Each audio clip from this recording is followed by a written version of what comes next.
Very good morning.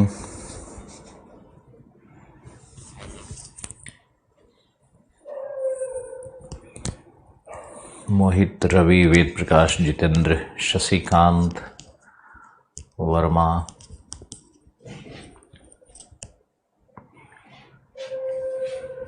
Ved Prakash,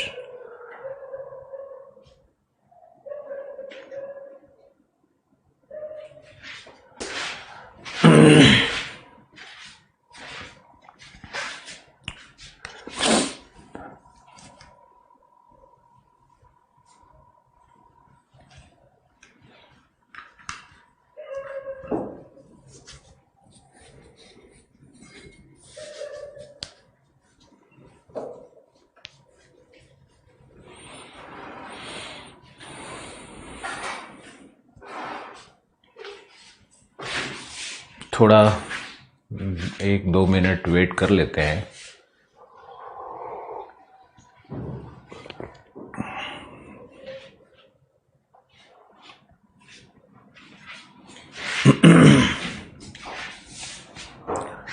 सुमन, दीपक,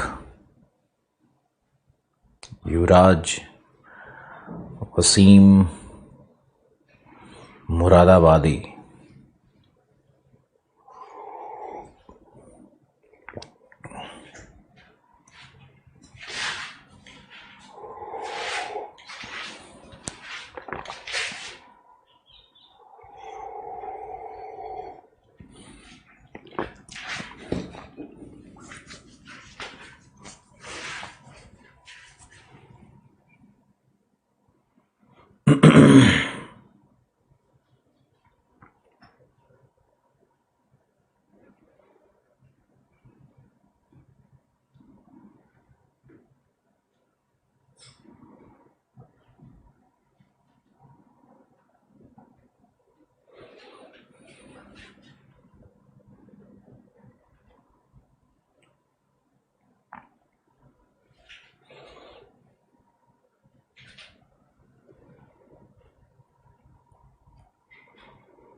संकल्प, ज्ञानेंद्र,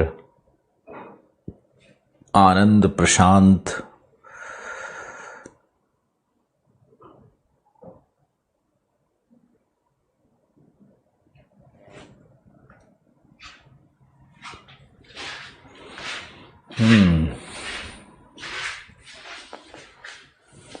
इतनी जल्दी कैसे नहा लेते हैं?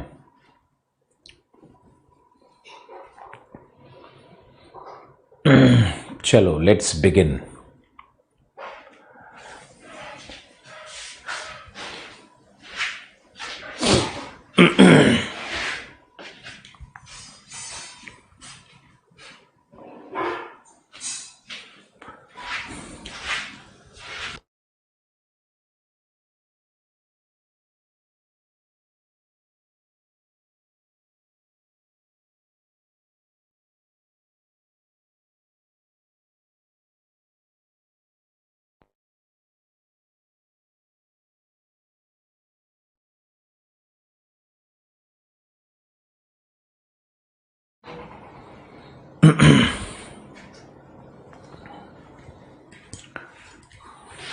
विनय, आ रहे हैं लोग। राजीव,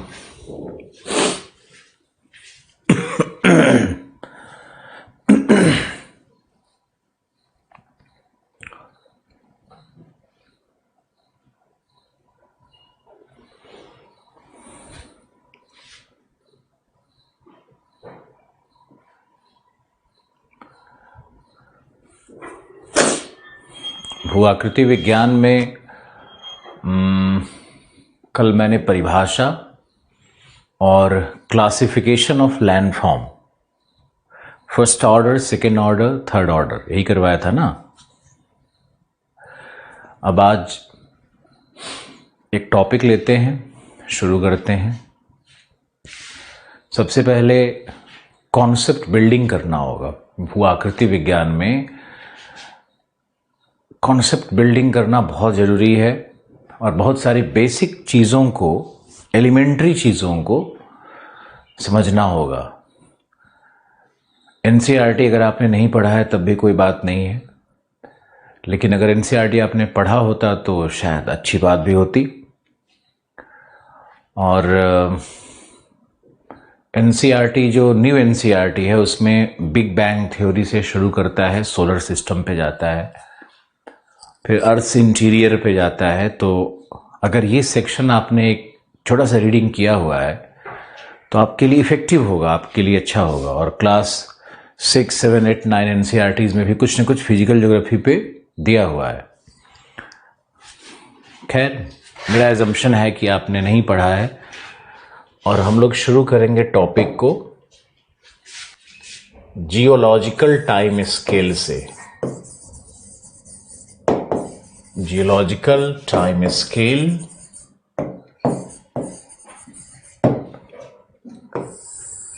जियोलॉजिकल टाइम स्केल है क्या और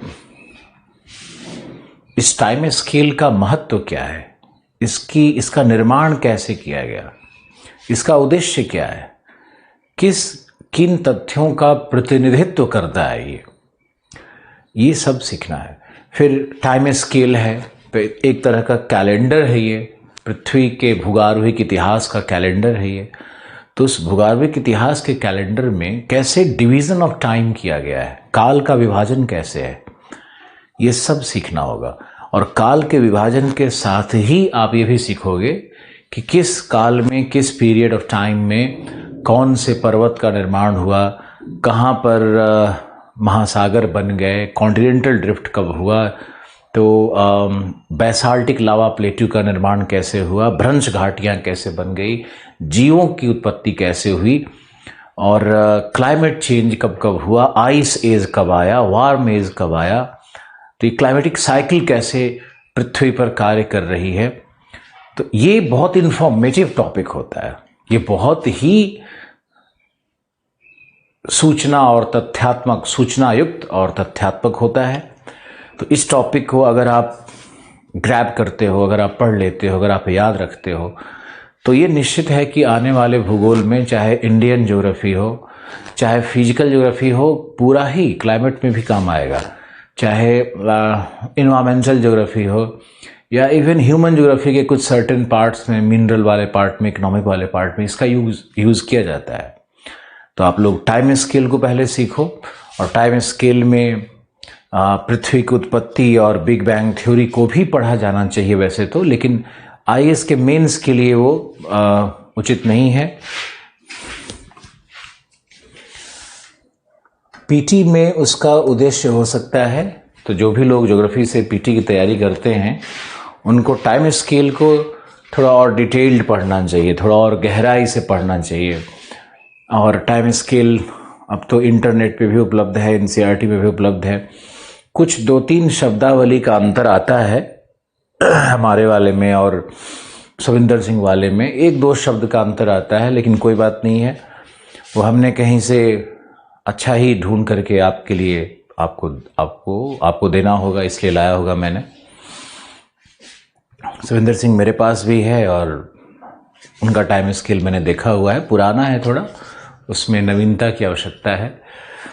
तो आप लिखो पहले, भूगर्भिक समय सारणी है क्या और उसका उद्देश्य क्या है, उसका कैसे निर्माण करते हैं।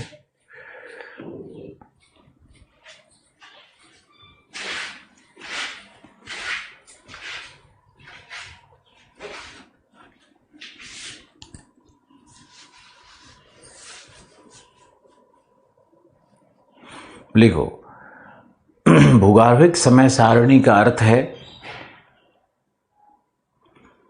पृथ्वी के उत्पत्ति काल से लेकर वर्तमान तक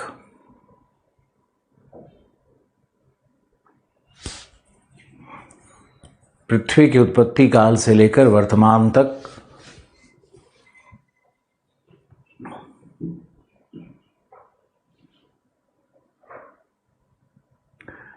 के भूगार्भिक क्रियाओं, जैव विकास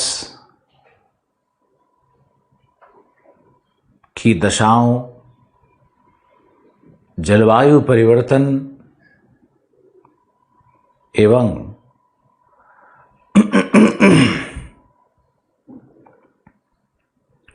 महाद्वीपीय विस्थापन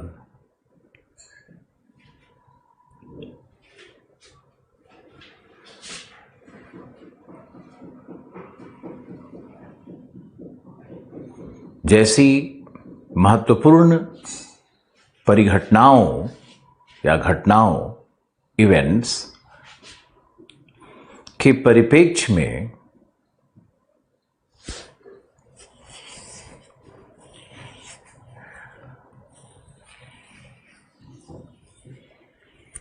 काल का विभाजन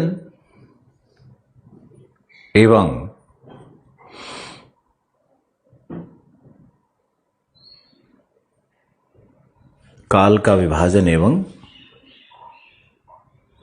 नामाकरण, division and naming of the time scale.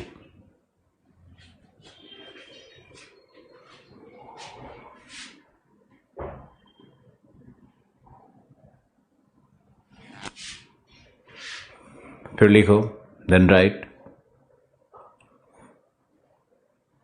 Geological time scale को सर्वप्रथम जेम्स हटन ने एडिनबर्ग में, एडिनबर्ग स्कॉटलैंड में है, सर्वप्रथम हटन ने एडिनबर्ग में 1780 या 1780 के दशक में प्रस्तुत किया, 1780 के दशक में प्रस्तुत किया, 1789 में प्रस्तुत किया, जिसका उद्देश्य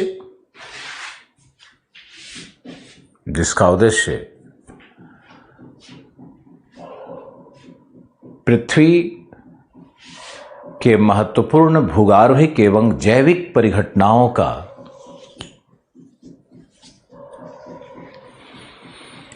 अनुक्रमित विकास क्रम, जैविक परिघटनाओं का अनुक्रमित विकास क्रम स्थापित करना था।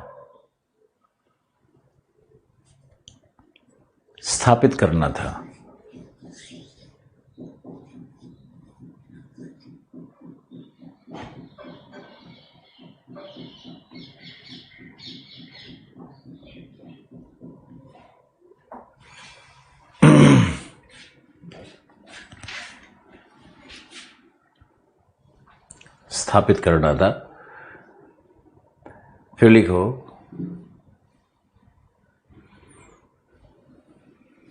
एडिनबर्ग स्कॉटलैंड में है। लिखो, जेम्स हटन अठारहवीं सदी के एक महान चिंतक थे,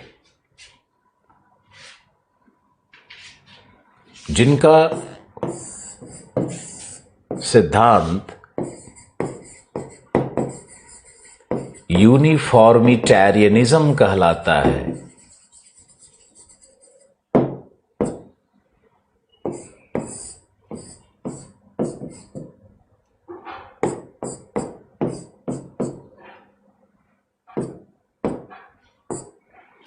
जिनका सिद्धांत यूनिफॉर्मिटेरियनिज्म कहलाता है, यानी एक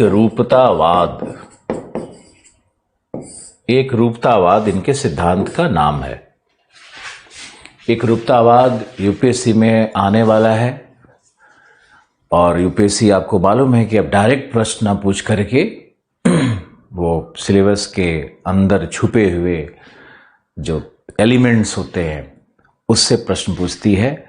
जैसे एक रूपतावाद, जब जियोलॉजिकल टाइम स्केल पढ़ोगे तो उसके पीछे का प्रिंसिपल पढ़ना होगा, और वो प्रिंसिपल महत्वपूर्ण हो जाता है। और एकरूपतावाद सिद्धांत का प्रभाव चूंकि डेविस के ऊपर में भी है, अपरदन चक्र के ऊपर में भी है, तो इसका अर्थ ये होगा कि डेविस भी इस चिंतन को मानने वाले हैं। तो ये एक स्कूल ऑफ थॉट है जो कि जिसमें निरंतरता है, जिसके अनुसरण हो रहे हैं आज भी। तो इस चिंतन को पढ़ना होगा, भूगर्भ शास्त्र का चिंतन है ये। एकरूपतावाद सिद्धांत है। लिखो, ये डार्विन के भी पहले है, ये प्री डार्विन सिद्धांत है, लेकिन डार्विन के बहुत क्लोज है। और एकरूपतावाद सिद्धांत के आधार पर ही इट सीम्स, ऐसा लगता है कि डार्विन ने अपने अनुक्रमित विकास क्रम को और उस मत को, उस चिंतन को आगे बढ़ाया है। अब लिखो, एकरूपतावाद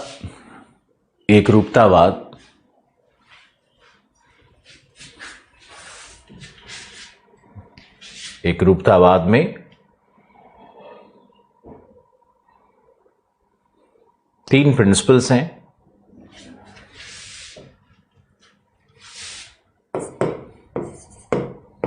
में 3 प्रिंसिपल्स हैं। पहला है, प्रेजेंट इज द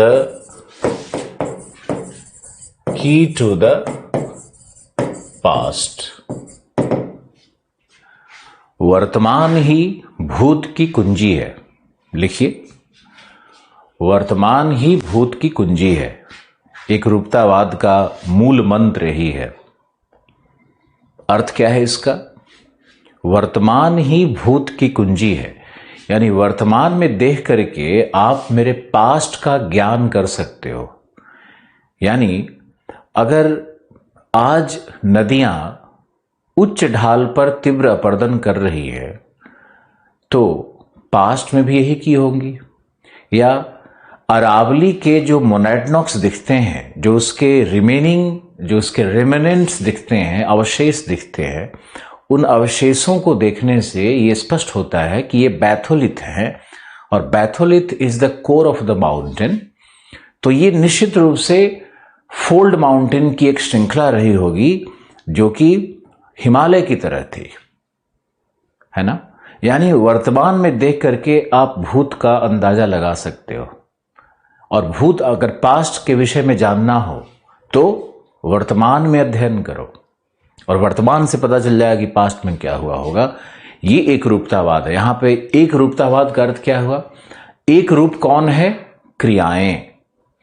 जो क्रियाएं आज चल रही हैं, जो परिघटनाएं आज घटित हो रही है, और जिन परिघटनाओं के पीछे का कॉज यानी कारण आज समझ में आ रहा है, ये पास्ट में भी ऐसे ही रहा होगा।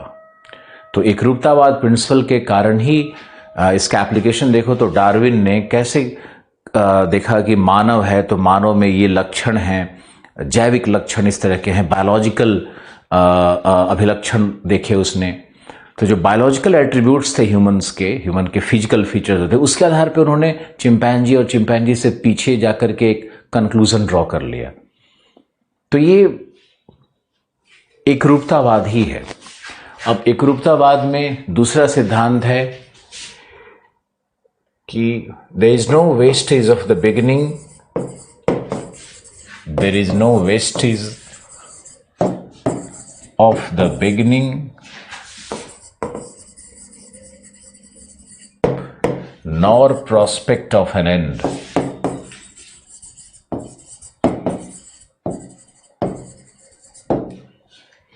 There is no vestige of the beginning nor prospect of an end.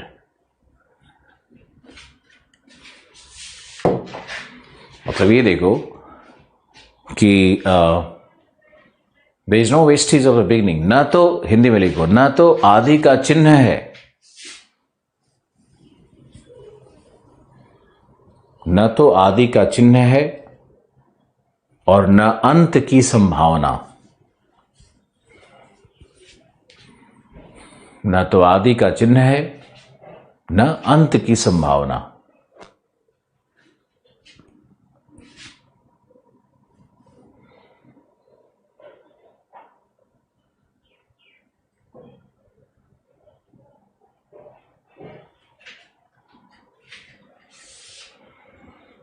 न आदि का चिन्ह है न अंत की संभावना। यानी इस थ्योरी से कहीं न कहीं साइक्लिसिटी की कॉन्सेप्ट निकलती है, चक्रीयता की अवधारणा जो डेविस में आप देखते हो वो यूनिफॉर्मिटेरियनिज्म से ही निकलती है। कैसे निकलती है कि there is no wastage of the beginning nor prospect of an end. न तो आदि का चिन्ह है। चलो एक एग्जांपल लेते हैं। मान लो एक व्हील है, एक पहिया है, इसमें ये स्पाइक बना हुआ है। अभी बताओ, जब ये पहिया घूमना शुरू करेगा तो ये पहिया कहां से घूमना शुरू किया? बताओ।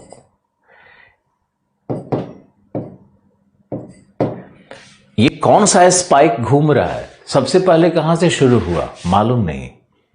न तो आदि का चिन्ह है। ये क्रिएशन और डिस्ट्रक्शन का जो प्रोसेस है, कॉस्मिक प्रोसेस है, जो ब्रह्मांडीय प्रक्रिया चल रही है क्रिएशन और डिस्ट्रक्शन का। तो इस ब्रह्मांडीय प्रक्रिया में कहां से क्रिएशन शुरू हुआ, कहां से डिस्ट्रक्शन, कहां तक डिस्ट्रक्शन जारी है, और कब क्रिएशन होगा, कब डिस्ट्रक्शन होगा, ये स्थापित करना असंभव है। There is no wastage of the beginning nor prospect of an end. Beginning मतलब क्रिएशन और एंड मतलब डिस्ट्रक्शन। तो ये जो हमारा क्रिएशन और डिस्ट्रक्शन का जो साइकिल है, वो पहिया कैसे घूम रहा है, सब कुछ चक्रीय रूप से घूम रहा है। महाभारत का सीरियल आपको याद होगा कि उसमें सबसे पहले मैं समय हूं और काल का चक्र घूम रहा है। हमारे यहाँ बहुत पहले से ही उपनिषद वेद के काल से ही ये स्थापित है कि काल का चक्र घूम रहा है और वो पहिया बस घूमते जा रहा है, उसी में क्रिएशन और डिस्ट्रक्शन चल रहा है। हमारे यहाँ 3 चीजें हैं हमारे फिलॉसफी में, क्रिएशन, डिस्ट्रक्शन और सस्टेनेंस, पोषण। तो सबसे पहले तो क्रिएशन के गॉड हो गए ब्रह्मा, उनको मान लिया कि ब्रह्मा है। तो ब्रह्म मतलब तेज, मतलब एनर्जी। ब्रह्म का अर्थ क्या होता है? तेज, एनर्जी, लाइट। तो एनर्जी से ही तो क्रिएशन होता है ना। तो वो क्रिएशन है। और विष्णु का मतलब सस्टेन करना, और उसका मतलब है, शिव का मतलब है व्हाट, डिस्ट्रक्शन। ये तीनों, तीसरा नेत्र खोल देना, ये सब जो तुम लोग कुछ मिथ सुने हुए होंगे कहानी। तो बाद में ये जो फिलॉसफी होता है ना, इसी को लोग देव का रूप दे करके, फिर उसकी मूर्ति प्रतिमा बना करके, उसका एक आकार दे करके उसके फिलॉसफी को भूल जाते हैं, क्रिएशन और डिस्ट्रक्शन के फिलॉसफी को भूल जाते हैं, और सामने में भगवान को रख करके दूध चढ़ा करके मांगने लगते हैं कि भगवान हमको नौकरी दे दो। यही कर रहे हो ना। कुछ नहीं होगा। कुछ करने से कुछ नहीं होगा, पढ़ने से होगा। तुम चाहे दिन में 75 बार पूजा कर लो, 10 बार मजार चले जाओ, मस्जिद चले जाओ, गिरजाघर में घंटी बजाओ, कुछ नहीं होगा। कोई नहीं है वहां पे। और होगा कैसे?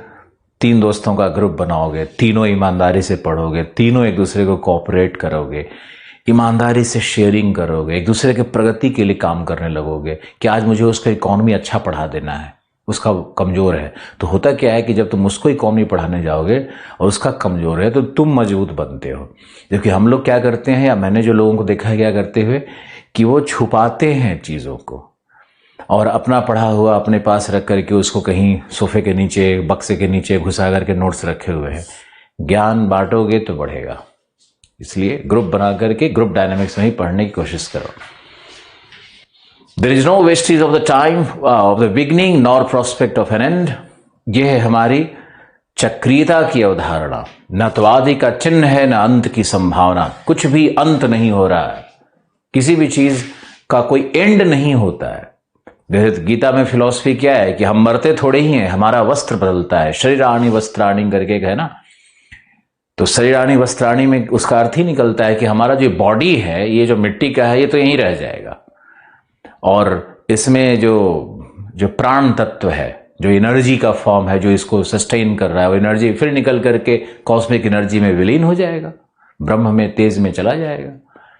तो ये एंशिएंट थॉट्स और इनका जो यूनिफॉर्मिटेरियनिज्म है, दोनों में बड़ी साम्यता दिखती है। हमसे पूछोगे तो कोई आत्मा नहीं है, कोई परमात्मा नहीं है, कोई एनर्जी निकल करके किसी और एनर्जी में कुछ नहीं जा रहा है। दिया में मोम खत्म होता है तो दिया बुझ जाता है, बस और कुछ नहीं है, उसके बाद अपना अलग अलग एलिमेंट्स में ब्रेक कर जाएगा, छोटे छोटे एलिमेंट्स मिलकर के फिर कुछ बना देगा। ये प्रक्रियाएं चल रही है। Okay, third, present is the key to the past, there is no wastage of the beginning nor prospect of an end. और थर्ड में आओ तो ये बहुत इंटरेस्टिंग है।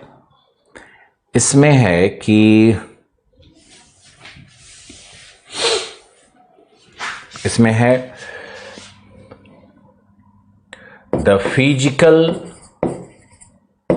chemical, biological and geological processes which operate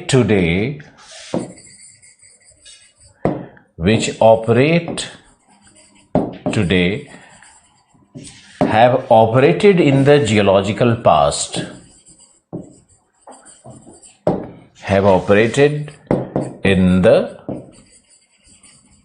geological past, may not with the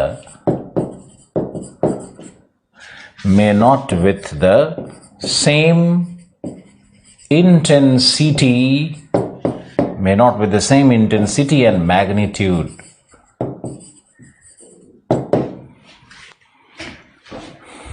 जी काफी बड़ा सा है और ये है हमारे थॉर्नबरी। थॉर्नबरी भी यूनिफॉर्मिटेरियनिज्म के ही समर्थक हैं। तो आप थॉर्नबरी को तो आप देखो क्या कहा इन्होंने कहा कि आप हिंदी में लिखो जो भौतिक, रासायनिक, जैविक एवं भूगर्भिक क्रियाएं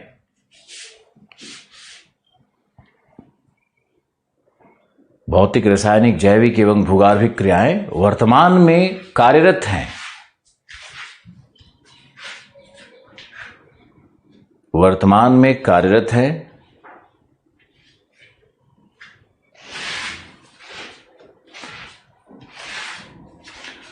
वे भविष्य में भी कार्यरत रही होंगी। वे भविष्य में भी कार्यरत थी, रही होंगी नहीं,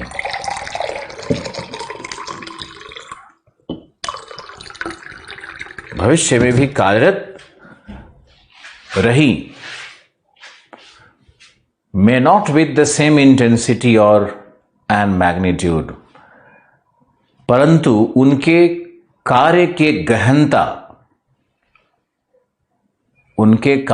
गहनता, एवं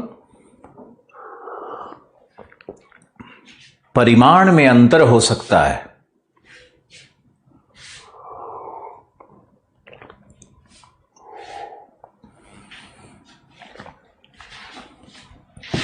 गहनता एवं परिमाण में अंतर हो सकता है।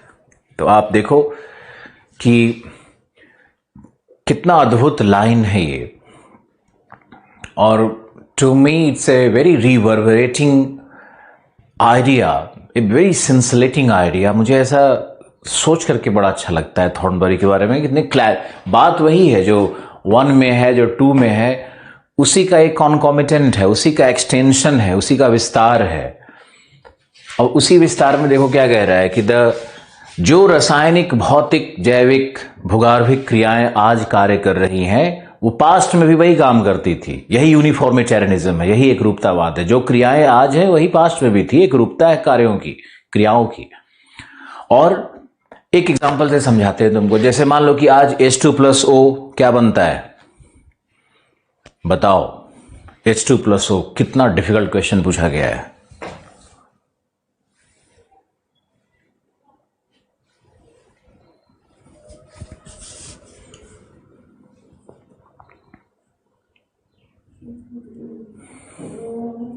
H2+O, वाटर, पानी। तो आज के 10,000 साल पहले H2+O क्या बनता होगा? पानी। आज के 1 बिलियन साल पहले पानी।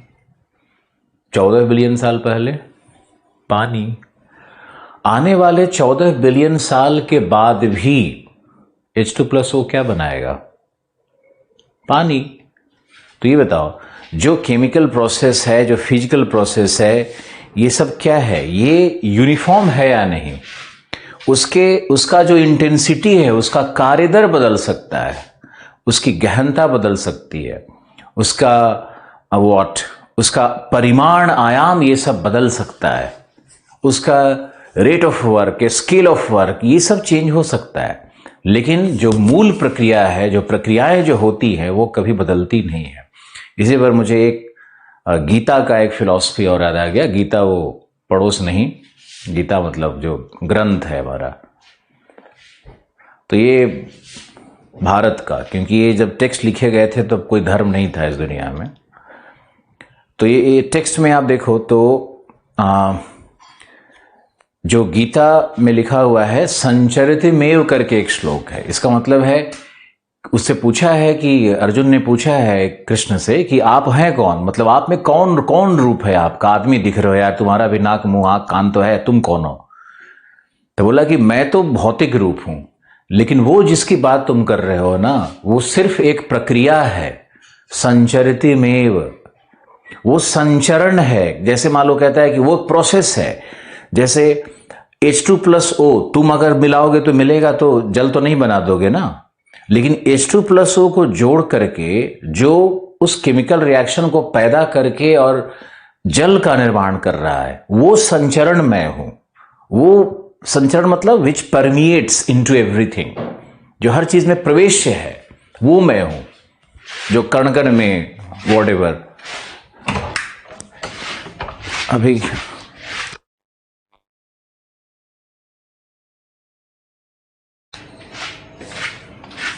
मुझे लगा किसी ने बेल बजा दिया।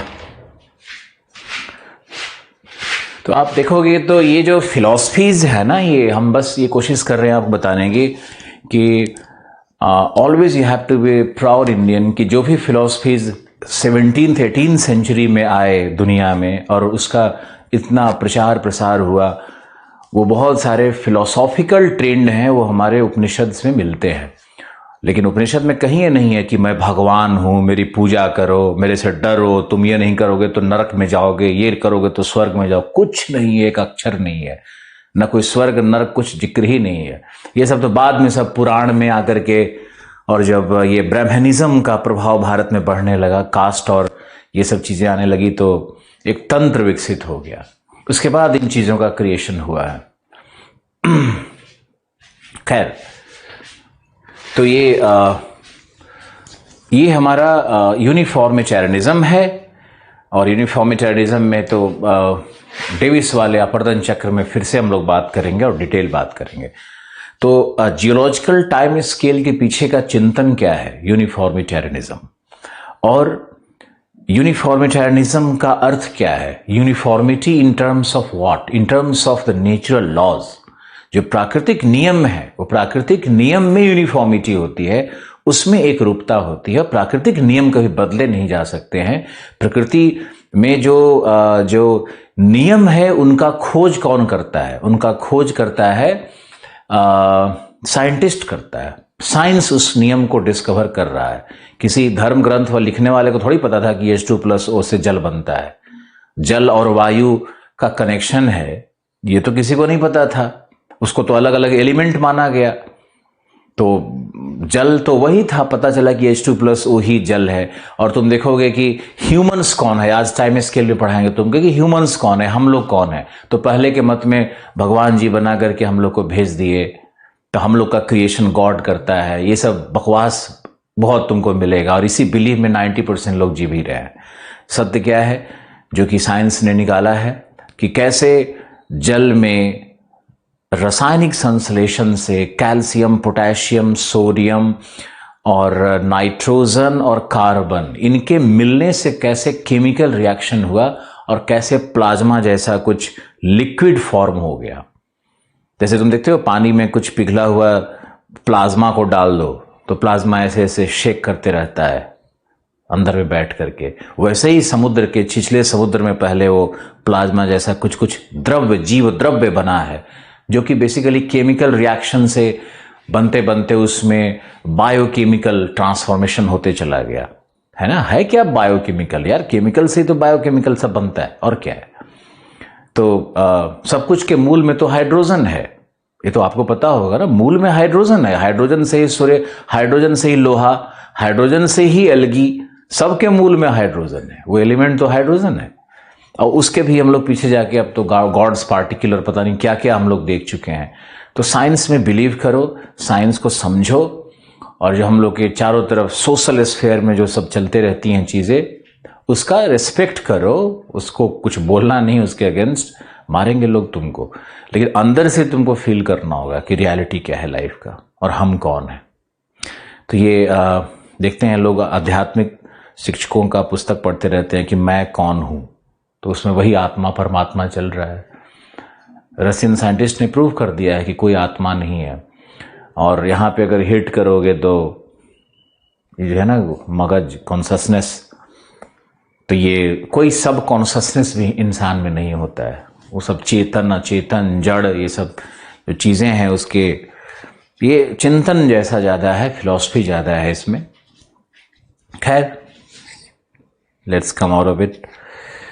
तो हमने आपको बताया कि वो जीव का क्रिएशन कैसे हुआ है पानी में, और बाद में तुम अमीबा को देखो तो अमीबा कैसे रीडुप्लिकेट करता है। एक अमीबा टूट करके उसमें 2 सेंटर बन जाएगा, सेंट्रॉइड बनेगा तो 2 न्यूक्लियस बन जाएगा, तो दोनों टूट करके अलग हो जाएगा, फिर दोनों अलग अलग जीव बन जाता है अमीबा की तरह।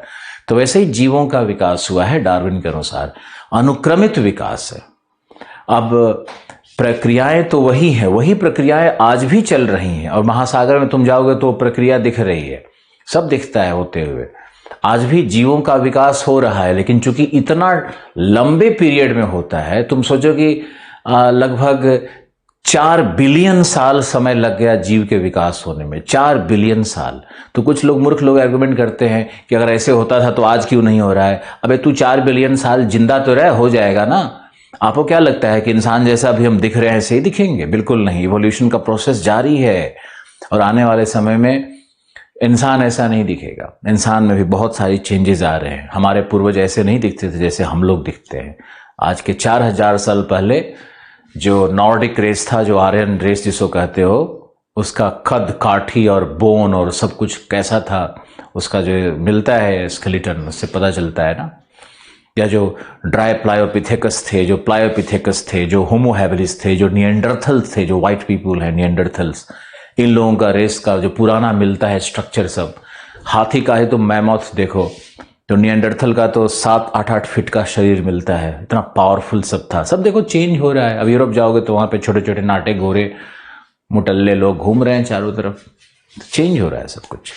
ओके, खैर, हम तो ये इसलिए बोलते हैं इतना ज़्यादा कि तुम में से कोई निपट मूर्ख न रह जाए और आगे जा कर के घंटी बजा बजा करके दुहाई न मांगने लगे कि हमारे लिए कुछ ऊपर वाले कल्याण करो। चलो ओके, तो ये था हमारा। अब जियोलॉजिकल टाइम स्केल में चलते हैं, और टाइम स्केल में अगर हम आएंगे तो सबसे पहले लिखना होगा origin of earth. Origin of earth 4.5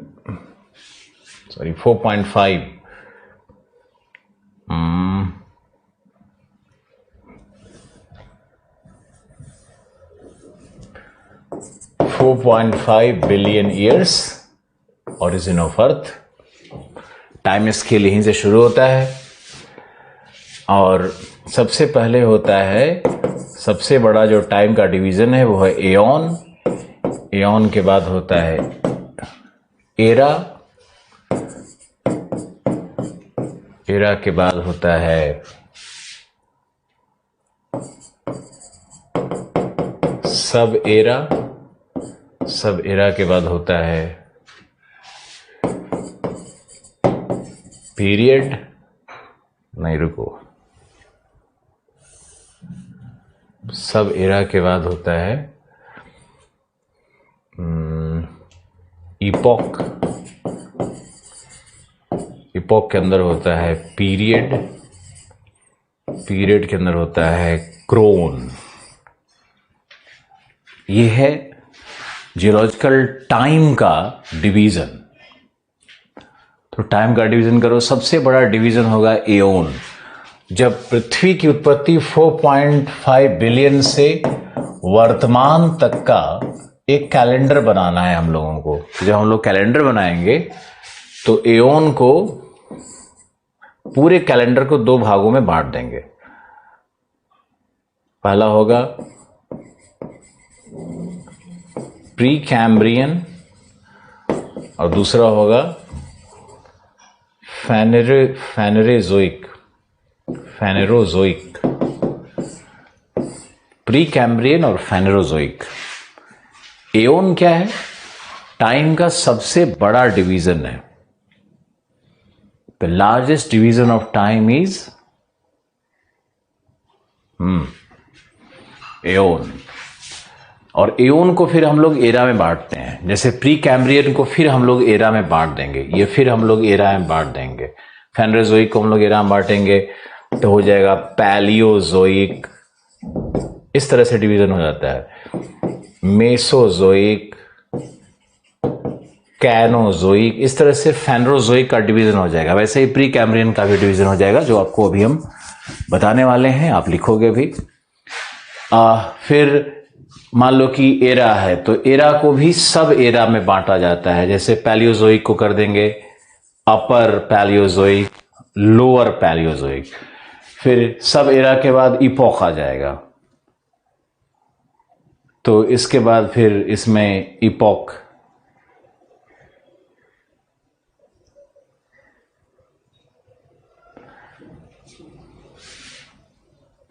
नहीं, आई एम सॉरी, सब एरा के बाद आएगा पीरियड, उसके बाद पीरियड के बाद आएगा एपॉक, एपॉक के बाद आएगा क्रोन। कंफर्म करके मुझे प्लीज बताओ, जहां से भी करो मुझे बताओ। क्रोन सबसे छोटा इकाई है। क्रोन सबसे छोटा टाइम का डिवीजन है। ओके, अब हम लोग चलते हैं पूरे टाइम स्केल पे और उसको नोट डाउन करना होगा आपको। आप लिखो पृथ्वी की उत्पत्ति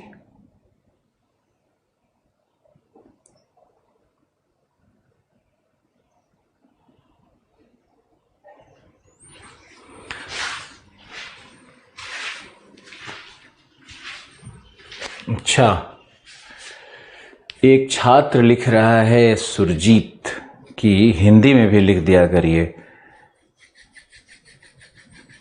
ये स्थिति गंभीर है क्या तुम्हारी कि ये सब शब्द ही नहीं दिख रहा है? हिंदी में भी लिख देते हैं।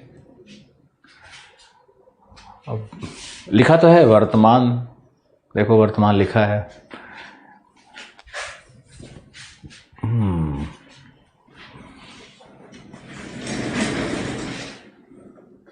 लिखो, मुंह से बोल तो रहे हैं, हिंदी ही बोल रहे हैं। लिखो जियोलॉजिकल टाइम स्केल में पृथ्वी की उत्पत्ति 4.5 बिलियन। फिर लिखो प्रथम चट्टान का निर्माण, प्रथम चट्टान का निर्माण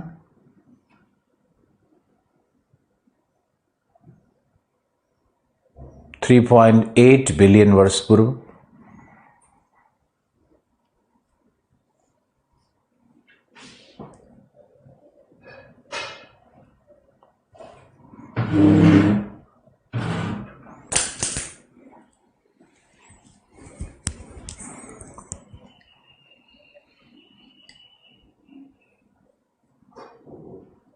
$3.8 बिलियन वर्ष पूर्व।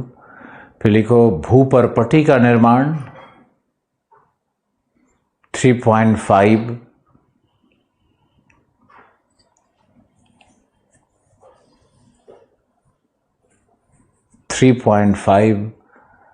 बिलियन वर्ष पूर्व। बहुत इंपॉर्टेंट फैक्ट्स है। देखो प्रथम चट्टान आग्नेय था, जो ज्वालामुखीय प्रक्रिया से बनते हैं। प्रथम चट्टान आग्नेय था।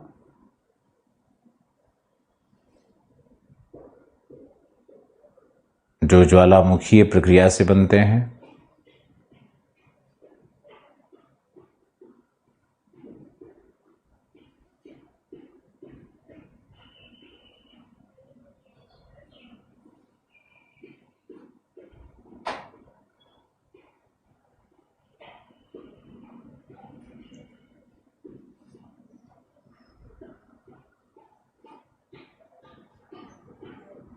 परंतु वर्तमान में प्राप्त सर्वाधिक पुरातन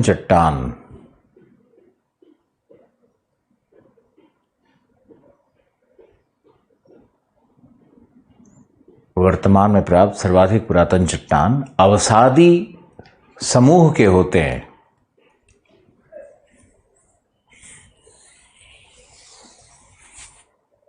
क्योंकि उन आग्नेय चट्टानों का अपरदन हो चुका है एवं वे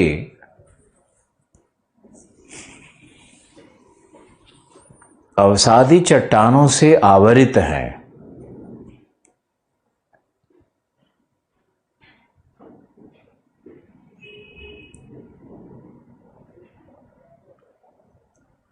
अवसादी चट्टानों से आवरित हैं।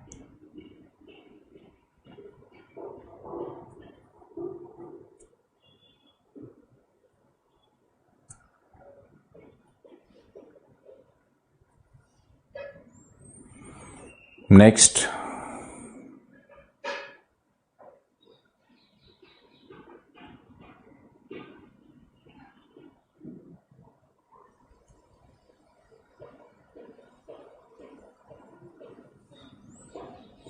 अवसादी चट्टानों से आवरित हैं, ठीक है, इतना ही लिखो। फिर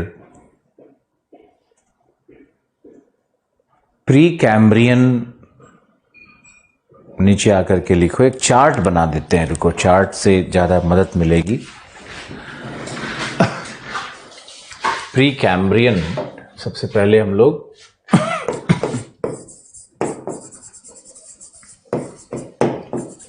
प्री कैम्ब्रियन एग्जामिनेशन में भी इंग्लिश के अल्फाबेट का प्रयोग करो,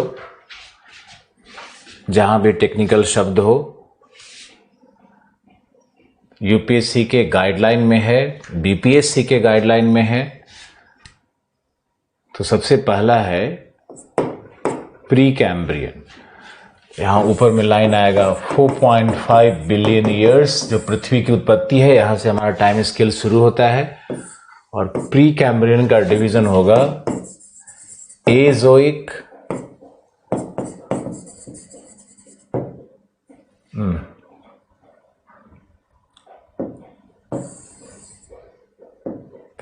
एजोइक, प्रोटेरोजोइक, आर्केओजोइक, 3 डिवीजन करते हैं इसका। यहां पे हम ले लेते हैं 3.2, यहां पे ले लेते हैं 1.2 बिलियन में, और यहां नीचे में आओगे तो ये हो जाएगा, सविंदर सिंह देखोगे तो 600 मिलियन ईयर, मेरे हिसाब से 570 मिलियन ईयर्स का ये काल है। और यहीं पर प्री कैम्ब्रियन एंड कर जाएगा। यानी प्री कैम्ब्रियन का 3 डिवीजन है, और प्री कैम्ब्रियन कहां से शुरू होगा? 4.5 बिलियन वर्ष से, पृथ्वी की उत्पत्ति से ही प्री कैम्ब्रियन का प्रारंभ माना जाता है। और ये अंत कब होगा? आज से, वर्तमान से लेकर के पीछे जाओगे टाइम स्केल में, तो जब भी 570 मिलियन वर्ष पूरा हो जाए तो उसको हम लोग कहते हैं, उसके ऊपर का जो काल है, 570 मिलियन से पीछे काल है, वो पूरा प्री कैम्ब्रियन कहलाता है। अब एजोइक में कई घटनाएं घटी हैं, जैसे मैंने बताया क्रस्ट का निर्माण, फिर मैंने बताया रॉक का निर्माण हो गया यहां पर। फिर एक और लिख लो इसमें कि यह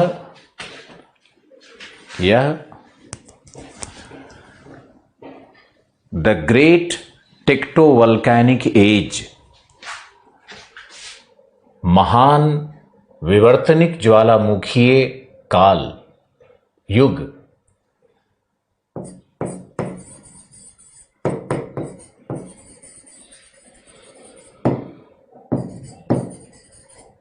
का साक्षी रहा है, का साक्षी रहा है।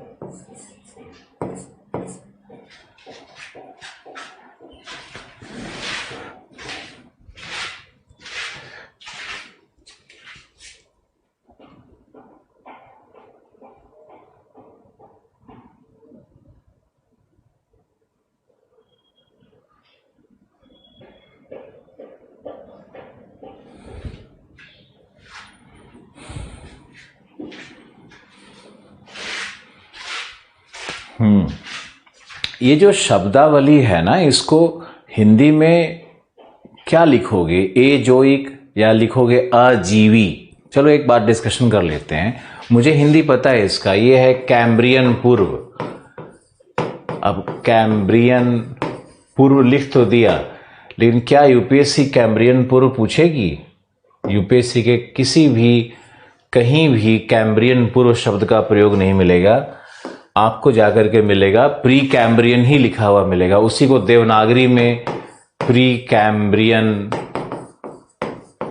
ऐसे लिखा जाएगा। तो ये देवनागरी में क्यों लिखना चाहते हो जब यूपीएससी के गजट में लिखा हुआ है कि इंग्लिश शब्दों का प्रयोग करिए?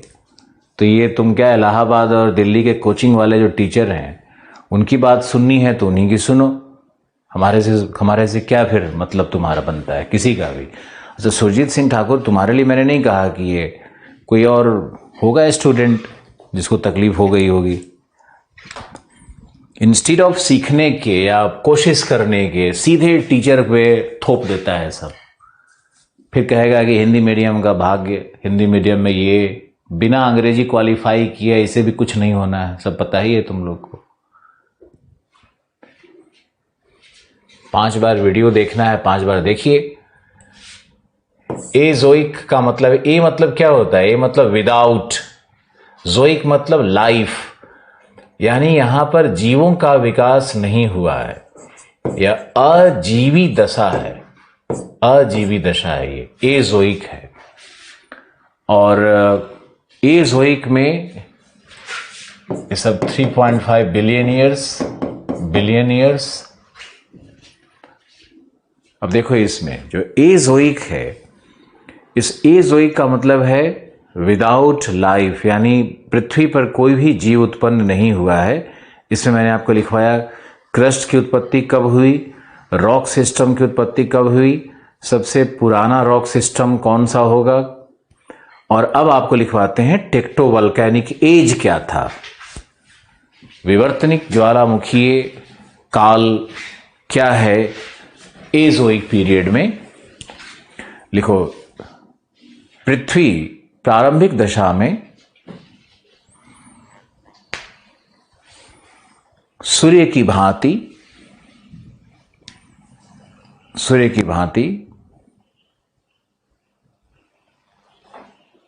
एक अग्निपिंड है।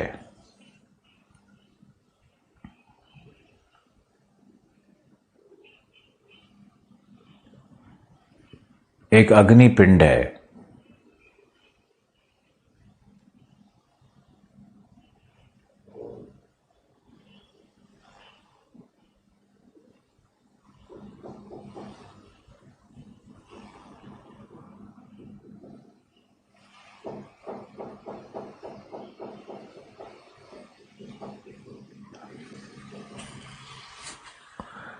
जिसका सतही तापमान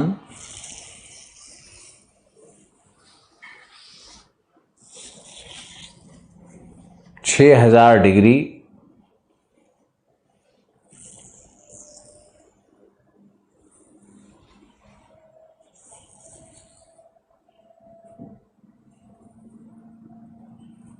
सेंटीग्रेड माना गया है।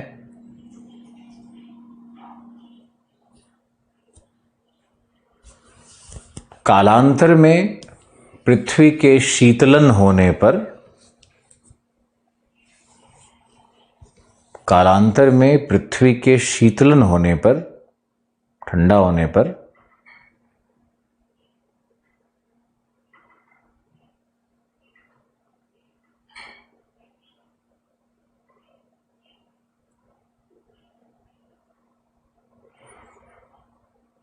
पृथ्वी का लेयर जब ठंडा हो गया, भूपर्पटी का निर्माण हुआ। ऊपर का लेयर ठोस हो गया, परंतु आंतरिक ऊर्जा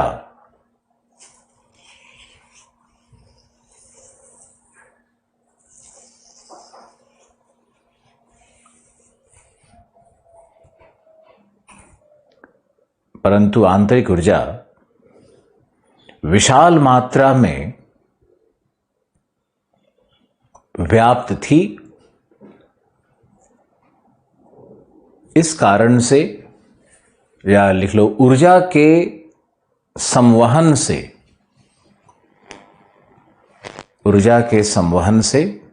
अभी समझाएंगे।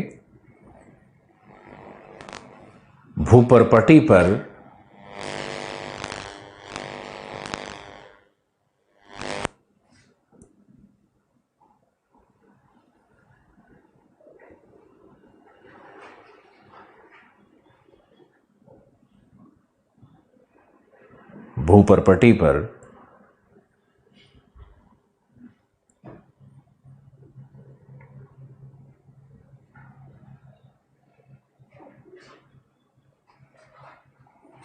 ज्वालामुखीय विस्फोट प्रारंभ हुए।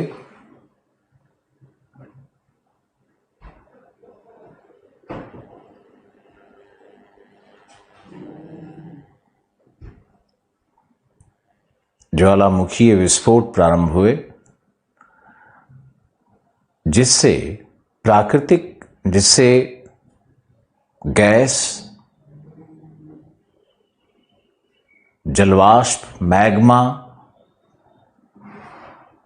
उत्सर्जित हुए।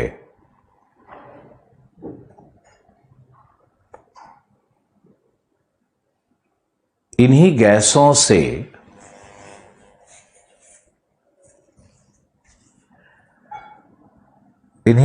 से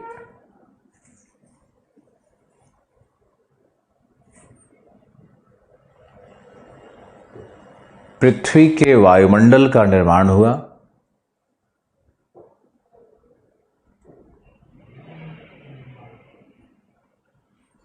इन्हीं गैसों से पृथ्वी के वायुमंडल का निर्माण हुआ,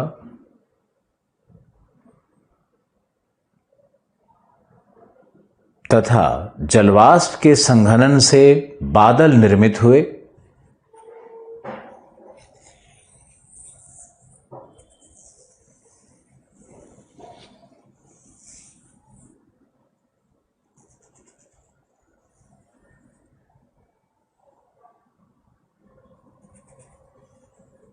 तथा बादलों ने करोड़ों वर्षों तक सघन वर्षा की,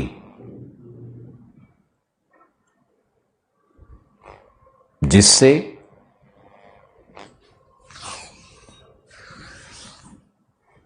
ज्वालामुखी के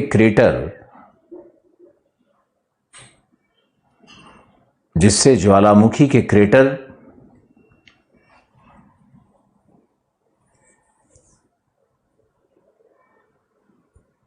जलमग्न हो गए,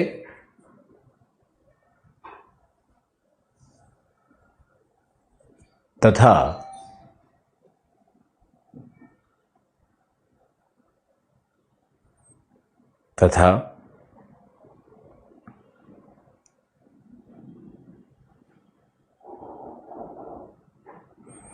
जल ने अपर्दन के द्वारा इन सभी क्रेटरों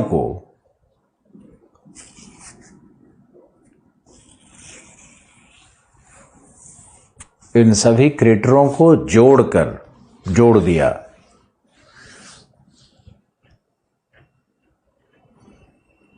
जिससे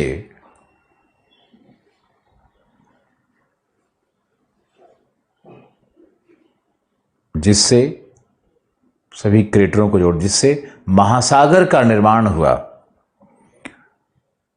महासागरों का निर्माण हुआ। प्रथम महासागर छिछले थे। प्रथम महासागर छिछले थे।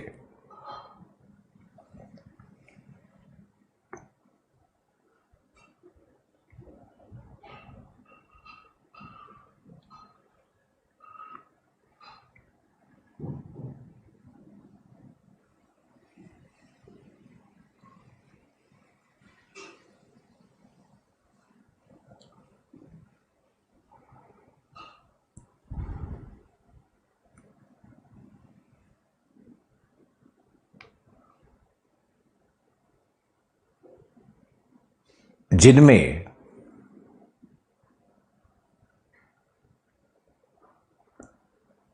अवसादों का जमाव प्रारंभ हुआ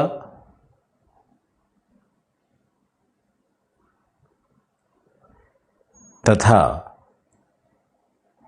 विभिन्न प्रकार के लवण एवं पदार्थ निर्मित होने लगे।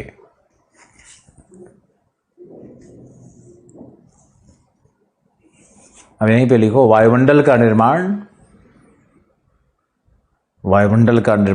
3.6 बिलियन वर्ष पूर्व,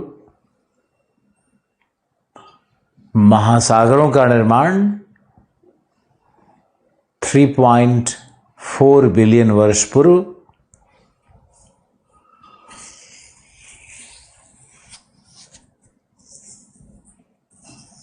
कहीं कहीं 3.3 रहेगा, उससे क्या फर्क पड़ता है। सब 3.2 टू 2.2 का तो रेंज लेके चलना ही पड़ेगा, इतना एक्यूरेट डेटा हो ही नहीं सकता है। तो कई बार हम ही पढ़ाने क्रम में 3.2 कहीं लिखवाते हैं, कहीं 3.4 लिखवाते हैं। है क्या 3.2 से 3.4 के बीच में हुआ। ऐसे ही एक्यूरेट जैसा कुछ नहीं हो सकता है डेटा। अब एजोइक के बाद लिखो प्रोटेरोजोइक,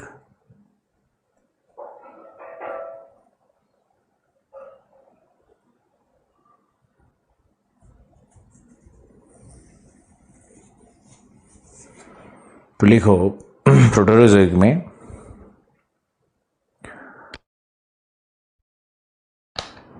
प्रथम जीव की उत्पत्ति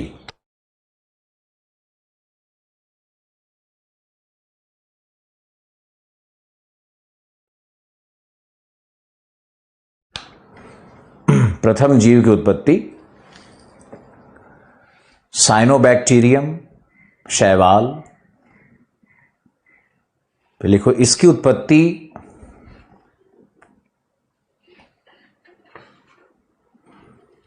रासायनिक संश्लेषण से हुई है, न कि प्रकाश संश्लेषण से।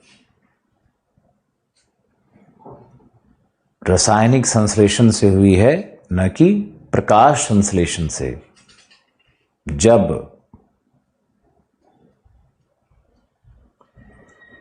Calcium, potassium, sodium, carbon, nitrogen एवं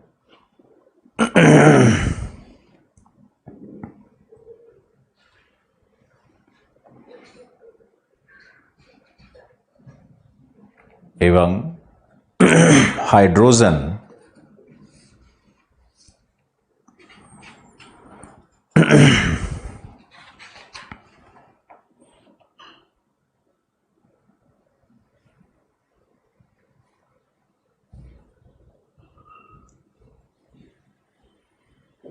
युग्मित हुए तथा जीव द्रव्य का निर्माण हुआ।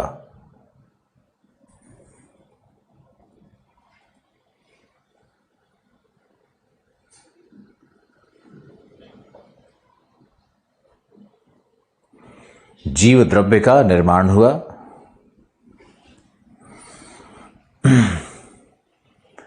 डार्विन के अनुसार इस जीव द्रव्य में नाभिक विकसित हुए तथा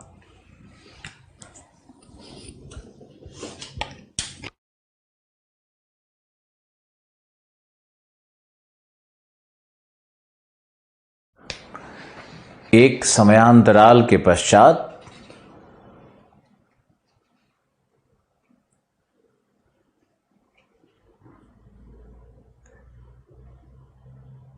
इनमें द्विभाजन का विशिष्ट गुण जन्म लेता है।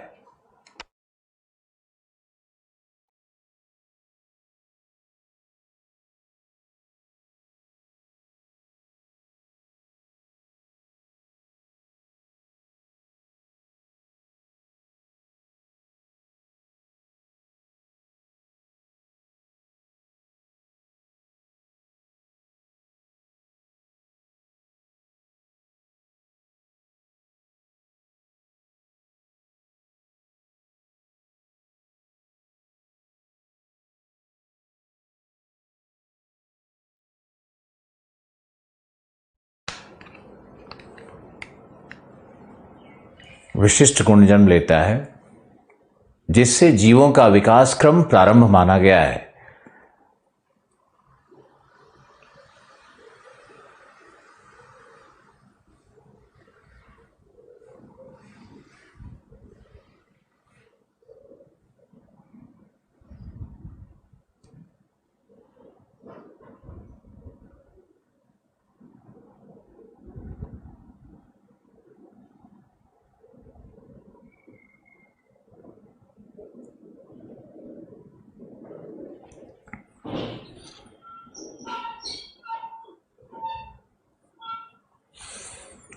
फिर लिखो नेक्स्ट, प्रोटेरोजोइक के बाद प्रोटेरोजोइक में ही लिखो अरावली की उत्पत्ति प्रथम वलित पर्वत, अरावली की उत्पत्ति प्रथम वलित पर्वत श्रृंखला का निर्माण प्रारंभ हो जाता है। अरावली की उत्पत्ति प्रोटेरोजोइक से है, याद रखना है तुमको।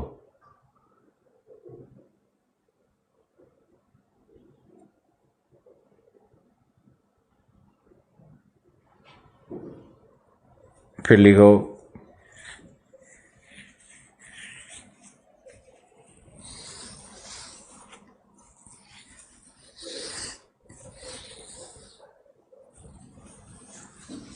प्रोटेरोजोइक में एक चीज और लिख सकते हो, सिंघभूम आयरन ओर एवं शील्ड का निर्माण।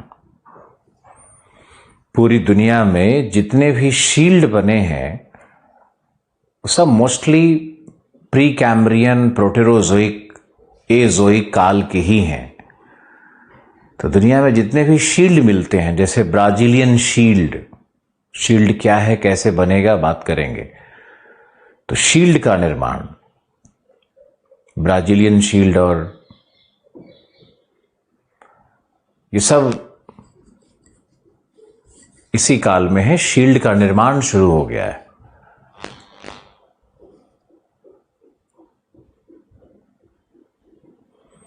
अब लिखो आर्केओजोइक। प्रोटेरोजोइक के जो जीव हैं उनका जीवाश्म आज प्राप्त नहीं होता, लेकिन जीव थे। आर्केओजोइक के जीवाश्म प्राप्त होते हैं। तो आर्केओजोइक पे लिखो जीवों के जीवाश्म प्राप्त होते हैं।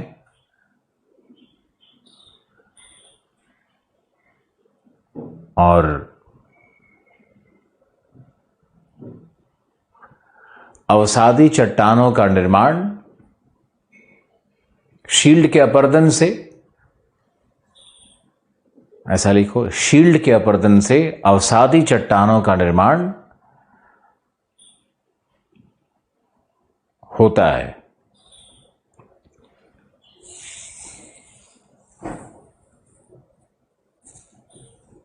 और आर्केओजोइक में समुद्र में लिख लो, महासागरों में जीवन है परंतु थल पर जीवन का अभाव है, थल पर जीवन नहीं आया है। तथा वायुमंडल में ऑक्सीजन की मात्रा, अभी ऑक्सीजन नहीं आया है, वायुमंडल में ऑक्सीजन की मात्रा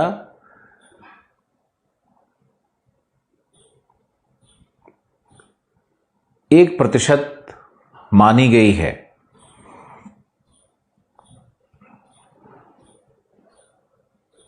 1% मानी गई है।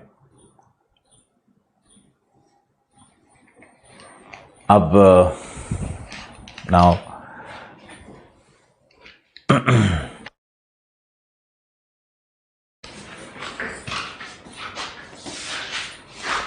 प्री कैम्ब्रियन हो गया, तो प्री कैम्ब्रियन को समझाते हैं। देखो क्या है कि पृथ्वी अपने प्रारंभिक काल में सूर्य की तरह अग्निपिंड है, तो इसका सतह का तापमान क्या होगा 6000 डिग्री सेंटीग्रेड्स, और अंदर में तो तापमान और भी बहुत ज्यादा होगा 18000 डिग्री सेंटीग्रेड। ध्यान से देखते रहो।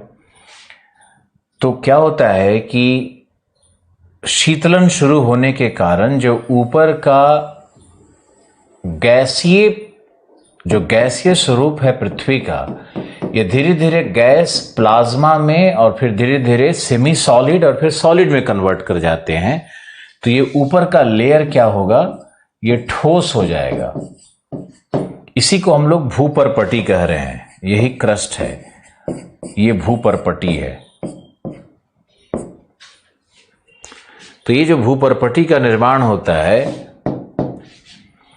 इस भूपर्पटी, ये जो भूपर्पटी बना हुआ है, अब देखो कि ये तापमान 6000 ना होकर के मान लो कि 100 डिग्री है या इससे कम ही होगा, 10 डिग्री तो नहीं होगा, लेकिन हाँ चलो 40-50 डिग्री के आसपास तापमान मान लेते हैं। तो अगर ऊपरी सतह का तापमान 50 डिग्री है, नाउ अब ये 50 डिग्री हो गया, नीचे का तापमान तो वही रहेगा। तो नीचे से जो हीट वेव्स है, जो कन्वेक्शन हो रहा है हीट का, ऊपर की तरफ लगातार होते रहेगा और बहुत इंटेंस हो जाएगा। नीचे यहां पर तो एक हीट इंजन काम कर रहा है पृथ्वी के कोर में, जो आपको हम बाद में समझाएंगे भी कैसे काम कर रहा है। तो ये जो हीट इंजन काम कर रहा है, यहां से जो जनरेशन ऑफ हीट है, उत्पत्ति तो नहीं, जो उत्पादन हो रहा है हीट का, तो ये ऊपर की तरफ फ्लो करेगा। तो ये जहां भी स्ट्रांग होगा, भूपर्पटी कमजोर होगी, वहां पर इस तरह से ज्वालामुखीय विस्फोट होने लगेगा। और ये ज्वालामुखी देखो इस तरह से चारों तरफ ज्वालामुखी का विस्फोट पृथ्वी पे शुरू हो गया, यानी पृथ्वी पे चारों तरफ क्रेटर बने हुए नजर आएंगे। समझे? जैसे चंद्रमा में जाओगे तो बहुत सारे क्रेटर नजर आते हैं। चंद्रमा का जो पिक्चर आया है उसमें बहुत सारा क्रेटर है, वो ज्वालामुखी का क्रेटर है। मैंने एक मूर्ख शिक्षक को देखा जो बहुत पॉपुलर हो रहा है आजकल, कॉमेडी और क्या पता नहीं क्या क्या लैंग्वेज बोलता है, लालू मॉडल। तो वो क्या बोल रहा है कि वोल्केनिक क्रेटर को कुछ और बता रहा है, मीटियोरिक हिट बता रहा है। मीटियोरिक हिट तो हुआ ही है, मीटियोरिक हिट का भी निशान होता है, लेकिन जो उतने गहरे जो खुले हुए रूप सब हैं चंद्रमा के सतह पर, वो मीटियोरिक हिट से थोड़ी बने हुए हैं। उसमें सब प्रोसेस ऑफ डिफरेंशिएशन काम करता है। जियोलॉजी का एक बहुत इंपॉर्टेंट प्रोसेस है, प्रोसेस ऑफ मैग्मेटिक डिफरेंशिएशन काम करता है। तो प्रोसेस ऑफ मैग्मेटिक डिफरेंशिएशन जब काम करता है, यही देखो है मैग्मेटिक डिफरेंशिएशन, कि मैग्मा ऊपर उठने के कन्वेक्शनल करंट्स बन जाएगा। तुम इतना तो समझते हो ना कि जहां पे ज्यादा हीट होगा, इधर कम हीट होगा, तो हीट का फ्लो कहां से कहां होगा, हाई हीट से लो की ओर हीट का फ्लो बनता है। तो हाई से लो की ओर जब ये हीट का फ्लो बनेगा, तो यहां पे ज्वालामुखीय विस्फोट होगा। और ज्वालामुखीय विस्फोट यदि हो रहा हो तो मैग्मा भी बाहर निकल रहा है। तो मैग्मा जहां पर जाकर के ये लावा जहां तक ये जमा हो रहा है, तो इस मैग्मा में चूंकि ये कोर से आ रहा है, तो इस मैग्मा में मेटल बहुत ज्यादा है, मेटालिफेरस मिनरल बहुत ज्यादा है। अगर मेटालिफेरस मिनरल यहां पे ज्यादा होगा तो यही जो मैग्मा का जमाव है, यही शील्ड कहलाता है, और ये सब क्रेटर बन जाएगा। यानी पूरे पृथ्वी की संरचना में अगर आप देखोगे तो शील्ड है, क्रेटर्स हैं, शील्ड है, क्रेटर है, शील्ड है, क्रेटर है, इस तरह से संरचना बन जाती है क्रेटर और शील्ड की। और बाद में क्या होता है कि ये जो यहां से गैस निकले हैं, ये जो गैस निकले हैं ऊपर की तरफ, ये गैस वायुमंडल का निर्माण करेंगे। यही गैस जो ऊपर की ओर निकल रहा है सब ज्वालामुखी विस्फोट से, तो ये वायुमंडल का निर्माण करेगा। क्यों ऐसा निर्माण करेगा? क्योंकि अर्थ का ग्रेविटी बहुत हाई है, ज्यादा है, तो ग्रेविटी उस गैस को एस्केप नहीं करने देगी, ग्रेविटी उस गैस को होल्ड कर लेगी। तो ग्रेविटी के कारण ये गैस रुक गए। चंद्रमा का एग्जाम्पल लेंगे तो चंद्रमा की ग्रेविटी पृथ्वी से 1/6 है, 1/6 है। तो उस दशा में क्या होता है कि चंद्रमा से जो गैस निकले क्रेटर से, वो सब बाहर एस्केप कर गया। यही प्रक्रिया शनि ग्रह पर भी काम की है, यही प्रक्रिया बृहस्पति पर भी काम कर रही है, की है। सब जगह एक ही लॉ है ना। तो ये पृथ्वी वाले पे हम लोग देखते हैं कि पृथ्वी पर ये गैस निकला, ये वायुमंडल बन गया। अब जो वायुमंडल बना, इसमें बादल बनेंगे। बादल क्यों बनेंगे? बादल इसलिए बनेंगे क्योंकि गैस में एक हमारा गैस कौन सा है? H2O, जलवाष्प है। अब ये बादल बनेंगे और वर्षा प्रारंभ हो जाएगी, क्रेटर में जल भरने लगेगा। फिर क्रेटर और जो भी द्रोणी है उसमें जल भरते भरते, एक दूसरे को काटते काटते, बीच में शील्ड रह जाएंगे, छोटे छोटे शील्ड रह जाएंगे, और बाकी जल चारों तरफ अपर्दन करके, ये देखो यहां पे जल भर गया, ये पूरा जल भर जाएगा, और कहीं कहीं पे शील्ड रह जाएगा। मान लो यहां पे शील्ड रह गया, यहां पे थोड़ा सा शील्ड रह गया, यहां पर भी शील्ड रह गया, तो शील्ड रह जाएंगे और चारों तरफ महासागर, शैलो ओशियन का विकास होता चला जाएगा। करोड़ों वर्षों की प्रक्रिया में सब कुछ हुआ है। ऐसा नहीं कि अचानक से सब कुछ हो गया है।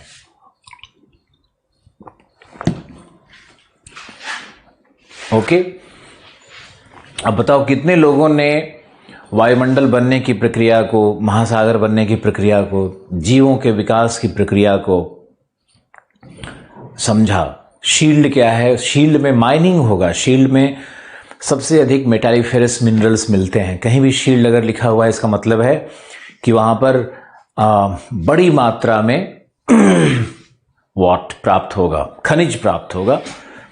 अब देखो आप, और मुझे बताओ कितने लोगों ने इस कॉन्सेप्ट को समझा?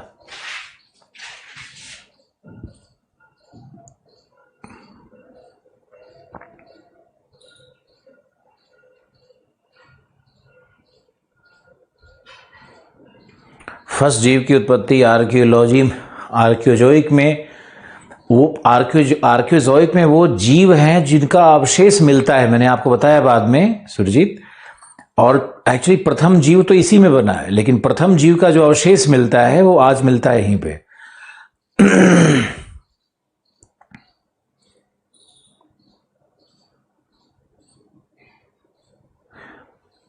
वल्केनो से वाटर वेपर निकला है, वल्केनो से ज्वालामुखी विस्फोट होता है तो 60%, कितना आप देखो, सच समझो इसको, कि जब भी आज भी पृथ्वी में ज्वालामुखी फटता है तो पृथ्वी के अंदर से क्या निकलता है? गैस। और गैस में क्या निकलता है? 60 से 65% तो जलवाष्प ही होता है। तो जलवाष्प निकलेगा। पृथ्वी के उत्पत्ति से ज्यादा इंपॉर्टेंट है कि आप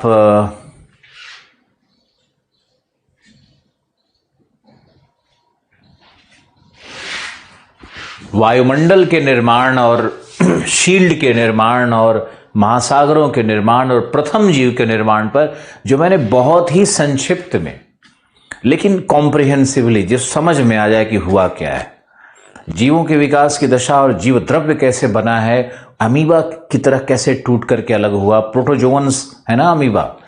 तो पहले तो एल्गी ही बना है, हमारा साइनोबैक्टीरियम, जिसको आप लिख सकते हो कि साइनोबैक्टीरियम प्रथम जीव है, या उसको ब्लू ग्रीन एल्गी भी कहते हैं। वो प्रथम जीव है, वो केमोसिंथेसिस से बना है, प्रकाश संश्लेषण से नहीं बना है। 1 सेकंड का ब्रेक लेंगे, 5 सेकंड का।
हमारा ये 570 मिलियन ईयर्स का लाइन था। अब इसके नीचे पहला तो हमारा ऊपर में क्या था, प्री कैम्ब्रियन, ऊपर में था प्री कैम्ब्रियन 570 के ऊपर। दूसरे पे आओ, दूसरा है प्री कैम्ब्रियन के बाद पैलियोजोइक। अब पैलियोजोइक का डिवीजन होता है लोअर, अपर।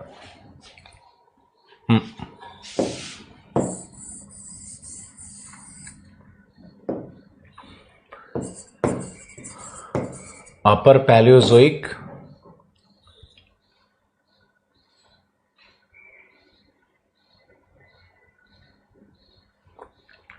पहले ही सही था।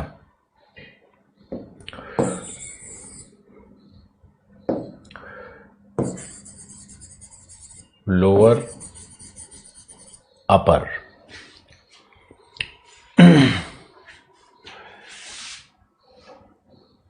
इसको बोलेंगे पूरा जीवी, लेकिन ये पूरा जीवी याद रखने की जरूरत नहीं है। पैलियोजोइक ही आपको ये होता है निम्न एवं ऊपरी पैलियोजोइक। लोअर में फिर डिवाइड करेंगे, इसमें होता है कैम्ब्रियन,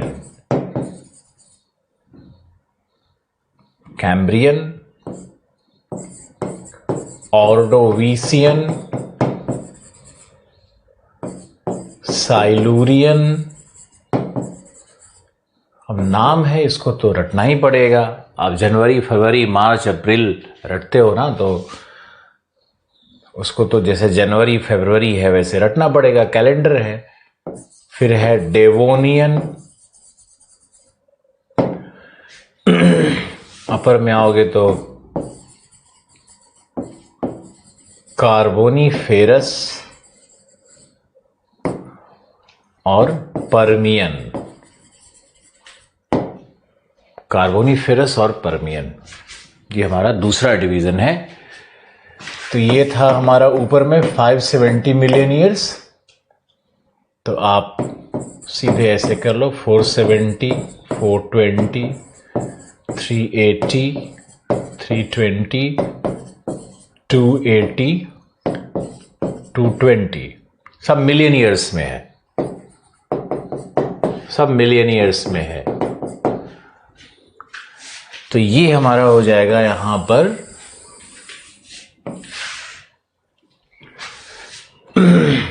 220 से शुरू होगा।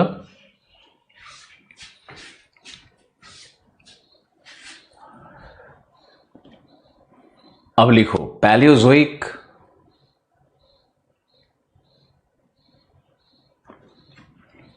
में सबसे पहले है कैम्ब्रियन। समझाते हैं इसको, क्यों कहा गया कैम्ब्रियन, क्यों कहा गया प्री कैम्ब्रियन। कैम्ब्रियन शब्द कहां से आया? स्कॉटलैंड में रिसर्च चल रहा था और कैम्ब्रिया नामक गांव में कुछ चट्टानें पाई गई जो कि 570 मिलियन वर्ष प्राचीन थी। तो उस समय के भूगर्भ शास्त्रियों ने सोचा कि जो सबसे पुरानी रॉक्स हैं वो यही हैं, तो गांव के नाम पर उस चट्टानों का नाम रख दिया गया कैम्ब्रियन रॉक्स। और 570 मिलियन काल की चट्टानें जहां भी विश्व में प्राप्त हुई, उन सभी चट्टानों को कहा जाने लगा कैम्ब्रियन रॉक्स। तो कुछ समय के बाद चट्टानें मिलनी शुरू हुई, कुछ ऐसे रॉक सिस्टम मिले, जैसे लेक अथाबास्का में मिला, जैसे ग्रीन स्टोन रॉक मिला ग्रीनलैंड में। तो ये सबसे एंशियंट रॉक थे और इनका उत्पत्ति काल 3.8 बिलियन वर्ष जा रहा था। फिर तो बहुत सारे रॉक श्रृंखला मिल गए जो कि 570 मिलियन वर्ष से भी प्राचीन थे। तो जो भी चट्टानें मिल रही थी उनका नाम रख दिया गया प्री कैम्ब्रियन। नहीं, कैम्ब्रियन तो 570 मिलियन वाला हो गया।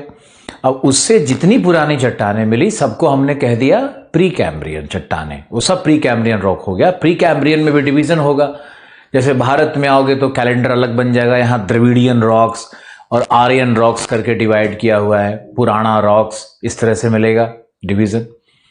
विश्व में तुम जाओगे तो विश्व में अलग अलग परंपराएं हैं। जो मैंने यूज़ किया है वो यूनाइटेड स्टेट्स ऑफ अमेरिका, जो अमेरिकन यूनिवर्सिटीज़ यूज़ करती हैं, आर्कियोजोइक और प्रोटेरोजोइक वाला।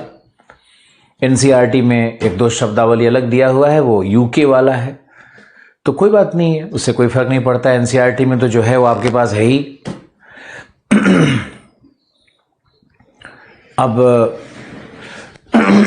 अब यहां देखो कि पैलियोजोइक में कैम्ब्रियन का महत्व क्या है, ऑर्डोविशियन का महत्व क्या है, इन सब का महत्व क्या है, इस पे बात करेंगे। आपको पॉइंट फॉर्म में लिखना है, लिखिए कैम्ब्रियन। तो कैम्ब्रियन में लिखिए कि प्रेजेंस ऑफ शैलो सीज, छिछले समुद्र उपस्थित थे और समुद्र में ही जीवों का विकास क्रम चला। थल पर जीवों का विकास प्रारंभ हो रहा है, थल पर जीवों का विकास प्रारंभ हो रहा है।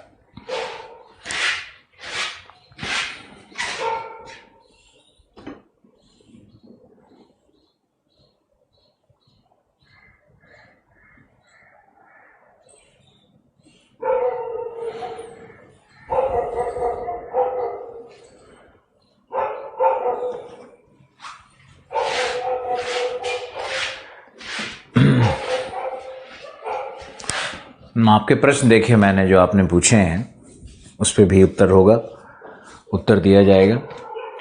अभी आप लिखो कि कैम्ब्रियन में क्या दशा थी, फिर कैम्ब्रियन में शैलो सी है, मैंने आपको बता ही दिया। और प्रकाश संश्लेषण से पादप वर्ग पूरे महासागर में छा गया है, प्लवक छा गया है और प्रकाश संश्लेषण शुरू हो गया है। और प्रकाश संश्लेषण से जो ओशियन है वो कार्बन सिंक का काम कर रहा है और वायुमंडल में जो अतिरिक्त CO2 की मात्रा है उसको वो खींच रहा है अपने अंदर में। तो जो कार्बन है वो समुद्र के नीतल में प्लवक के द्वारा, उसको बायोलॉजिकल पंपिंग कहते हैं, मैंने ओशनोग्राफी में बताया था, फिर बता देंगे। ओके, तो ये Cambrian, Ordovician, Silurian, Devonian, Carboniferous, Permian में हमने कैम्ब्रियन कर लिया।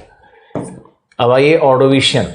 तो ऑर्डोविशियन से डेवोनियन के बीच में ये जो पीरियड है ना, ऑर्डोविशियन से डेवोनियन के बीच में ये पीरियड है, ये पर्वत निर्माण का काल है, ये पर्वत निर्माण का काल है। और इसको हम लोग कहते हैं कैलेडोनियन।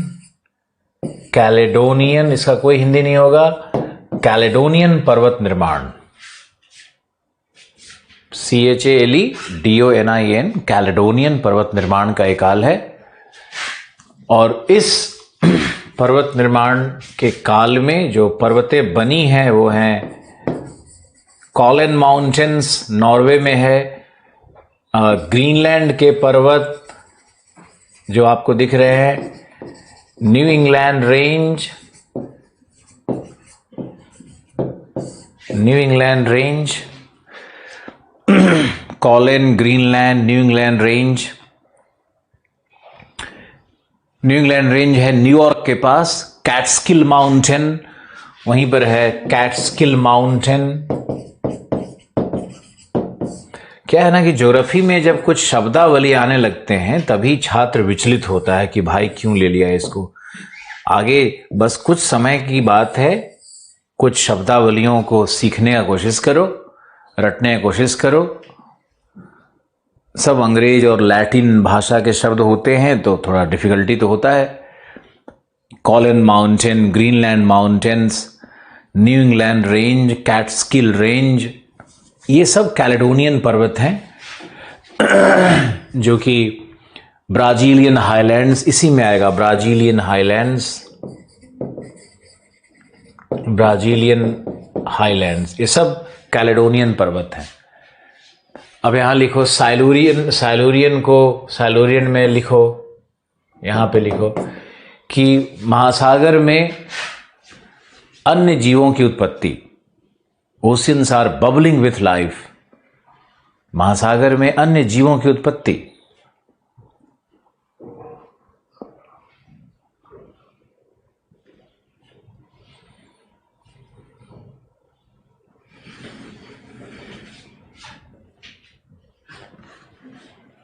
अन्य जीवों की उत्पत्ति, जैसे फिश का वैरायटी बहुत सारा आ गया है, क्रैब है, ऑक्टोपस है, तो जो मोलस्क वर्गीय जीव है ये सब गैस्ट्रोपॉड से, ये सब साइलूरियन में आ रहा है।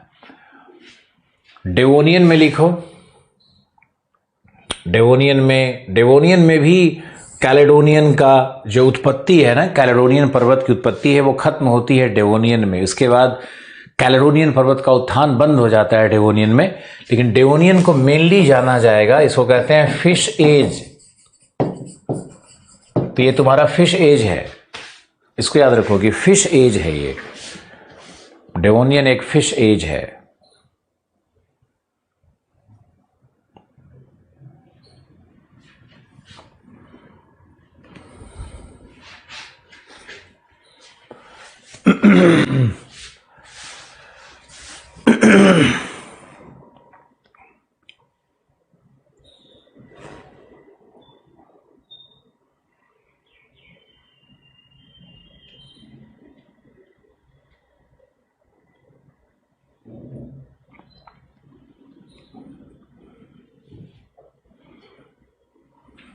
ओके, अब हम चलते हैं अपर में। कार्बोनिफेरस को लिखो कोयला युग, कोयला युग है ये, कोयले का निर्माण हुआ, विश्व के कोयले का निर्माण हुआ कार्बोनिफेरस, कार्बन, हाइड्रोकार्बन। तो कैसे हुआ निर्माण बाद में। फिर लिखो पैंजिया, पैंजिया का निर्माण, सभी महाद्वीपों का जो संयुक्त प्रारूप है उसको क्या कहते हैं, पैंजिया। और पैंजिया का निर्माण हुआ, तो पैंजिया का निर्माण। फिर है कार्बोनिफेरस में आइस एज भी है, लिखते जाओ, आइस एज है। आइस एज का मतलब क्या होता है, हिम युग। तो कार्बोनिफेरस एक प्रकार का हिम युग भी है। ये बहुत इंपॉर्टेंट है आपको जानना कि हिम युग भी कैसे, हिम युग भी है कार्बोनिफेरस, एक प्रकार का आइस एज भी है ये। पृथ्वी का तापमान सामान्य से 3 से 5 डिग्री नीचे आ गया। फिर है पर्मियन, पर्मियन भी है पर्वत निर्माण का काल, और इसको कहते हैं हर्सिनियन पर्वत।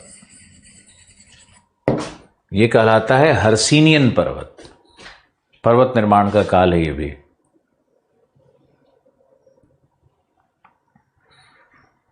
ये हर्सिनियन पर्वत है।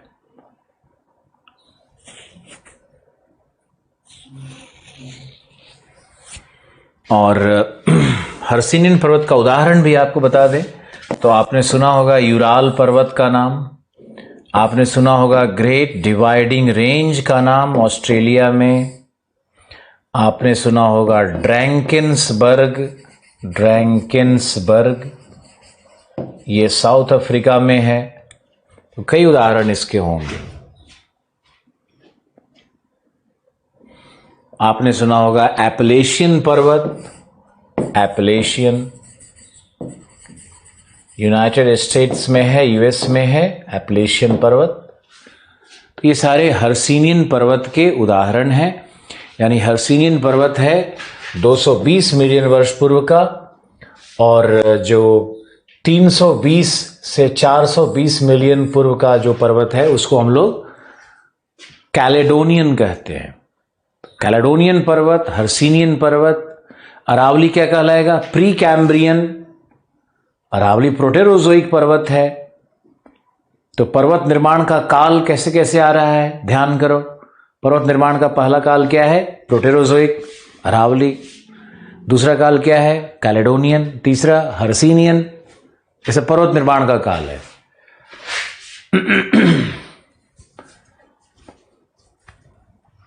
ओके, अब चलते हैं नेक्स्ट पेज में, और हमारा नेक्स्ट है तीसरे में आओ तो ये है हमारा मेसोजोइक। मेसोजोइक पीरियड है, मेसोजोइक एरा है।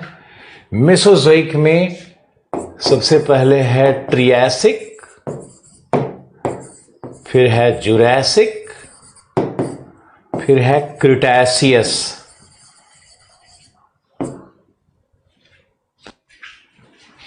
ट्रियासिक, जुरासिक और क्रिटेशियस।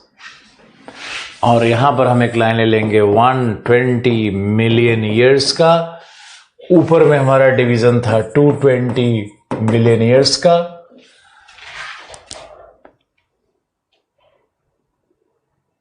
तो ट्रियासिक को आप मान लो अराउंड 180 मिलियन ईयर्स और जुरासिक को मान लो अराउंड 140 मिलियन ईयर्स।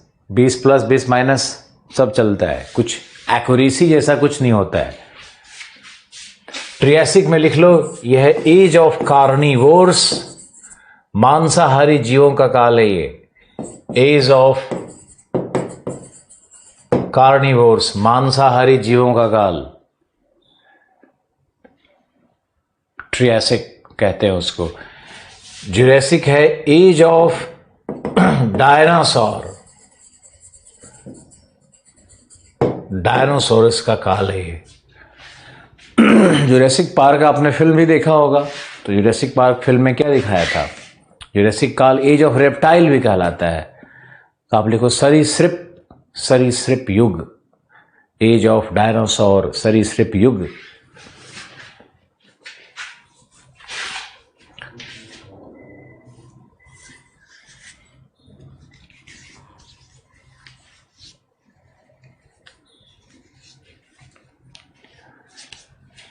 अब क्रिटेशियस में आओ। क्रिटेशियस है लावा पठार, लावा पठार की उत्पत्ति। जैसे आपने नाम सुना है दक्कन का, दक्कन का पठार, ये लावा पठार का उत्पत्ति काल है क्रिटेशियस। क्रिटेशियस को वही 120 माना जाता है, 120 के आसपास का काल है ये।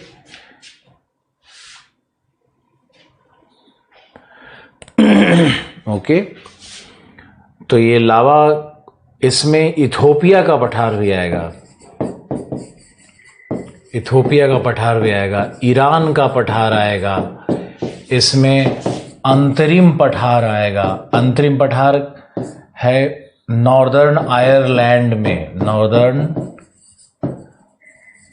आयरलैंड में पठार है ये। आराम से लिखो, क्रिटेशियस लावा पठार की उत्पत्ति का काल है। उदाहरण हम लिखवाए जा रहे हैं सब में बहुत ज़्यादा। दक्कन का पठार, इथोपिया का पठार, ईरान का पठार, अंतरिम पठार, एंट्रिम प्लेट्यू है नॉर्दर्न आयरलैंड में। और इसी काल में अगर तुम देखोगे तो आइसलैंड भी बना है, आइसलैंड भी इसी काल में बना है। और अगर उदाहरण चाहते हो तो पराना का पठार, पराना का पठार है पैटागोनिया का उत्तरी भाग, पराना का पठार। पूरी दुनिया में लावा पठार का निर्माण क्रिटेशियस काल में हुआ है।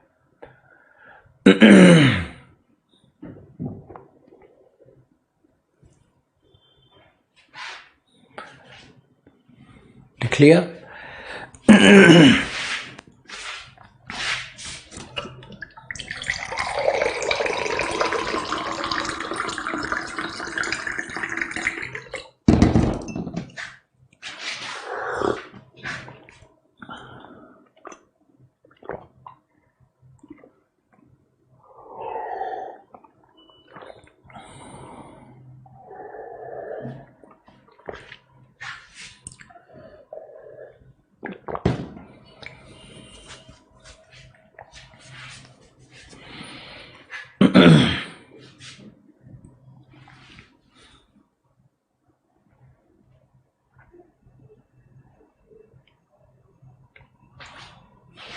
ओके,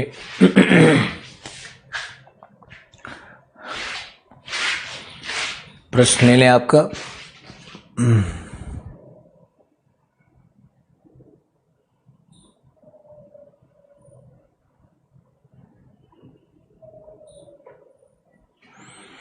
महावीर प्रताप डेवोनियन में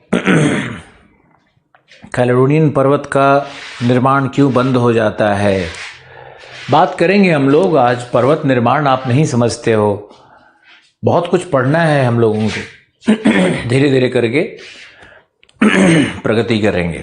तो ये आपका नंबर 3। नंबर 4 पे आओ। नंबर 4 है हमारा कैनोजोइक, इसी को कहते हैं सीनोजोइक भी, सीनोजोइक। और इसको हम लोग डिवाइड करते हैं 2 भाग में। पहला है टर्शियरी, और टर्शियरी को फिर डिवाइड करते हैं पैलियोसीन, इयोसीन, ओलिगोसीन, मायोसीन और प्लायोसीन में डिवाइड कर देते हैं। और अगर हमें देखो तो ये है हमारा 65 मिलियन, 45, वेट, ये है 45 मिलियन, ये है हमारा 65 मिलियन, ये तो हमारा 85 मिलियन है। 85, 65, 45, मायोसिन है 25 और प्लायोसिन है 10 मिलियन ईयर्स बिफोर प्रेजेंट। तो ये टर्शियरी, कैनो का डिवीजन होगा टर्शियरी, यानी इसको हम लोग तृतीयक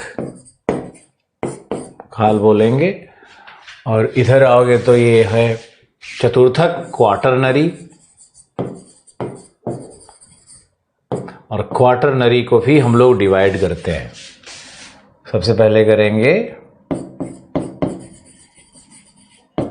प्लीस्टोसीन, फिर करेंगे होलोसीन, अब आजकल एक चल रहा है एंथ्रोपोसीन,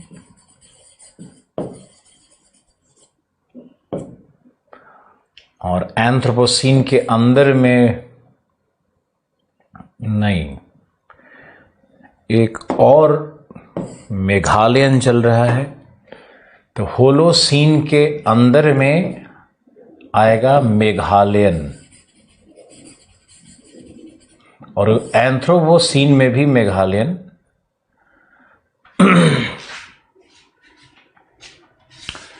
प्लिस्टोसीन है 2 मिलियन वर्ष पूर्व, होलोसीन है व्हाट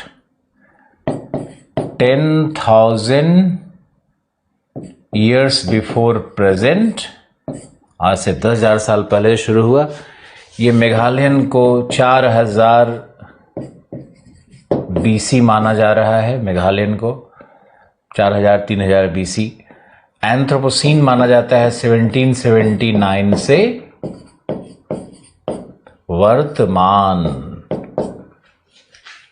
मेघालयन, अपना जो मेघालय है भारत में, वहां का जो चूना पत्थर, जो स्टेलेक्टाइट और स्टेलेक्माइट की संरचना मिली है, उसके आधार पर इस एरा का नाम रखा गया है। विशिष्ट एरा है ये, बात करेंगे इस पे। फिलहाल तो ये है तुम्हारा चार्ट।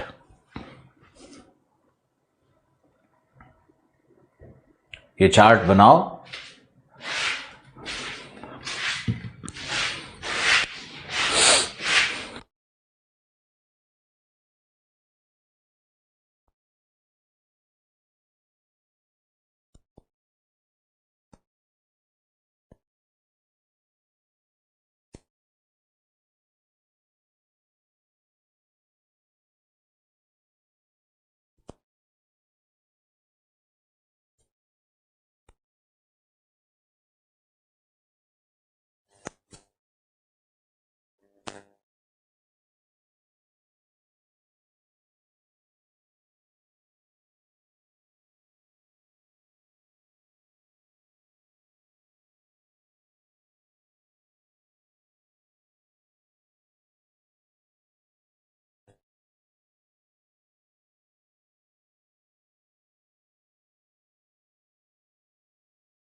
इस पे लिखना है, तृतीयक में लिखो, टर्शियरी में।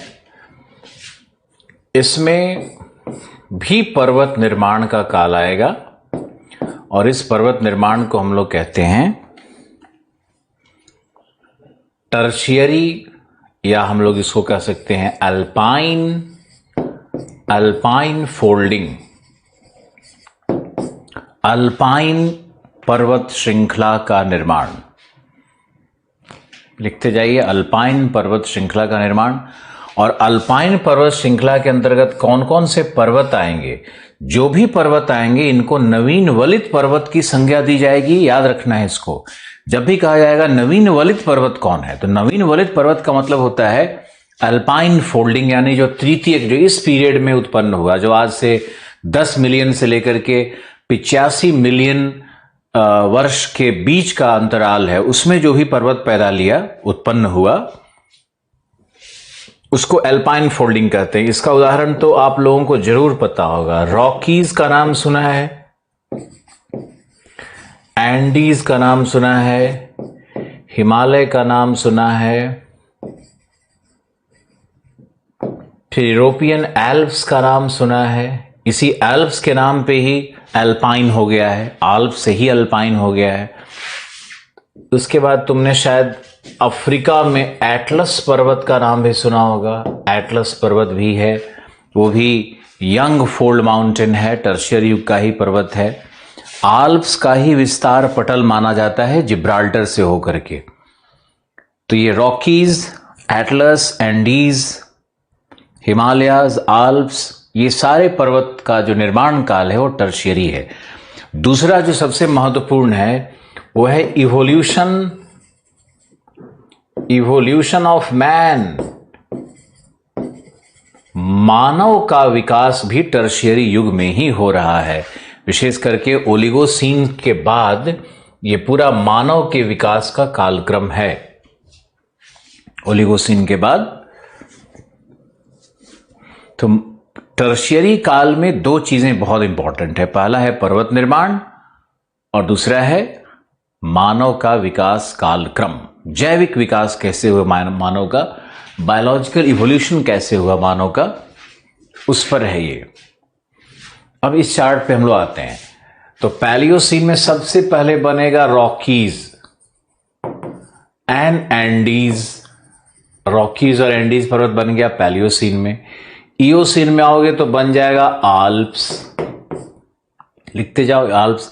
ओलिगोसीन में आओगे तो बन जाएगा greater Himalaya, GH, greater Himalaya.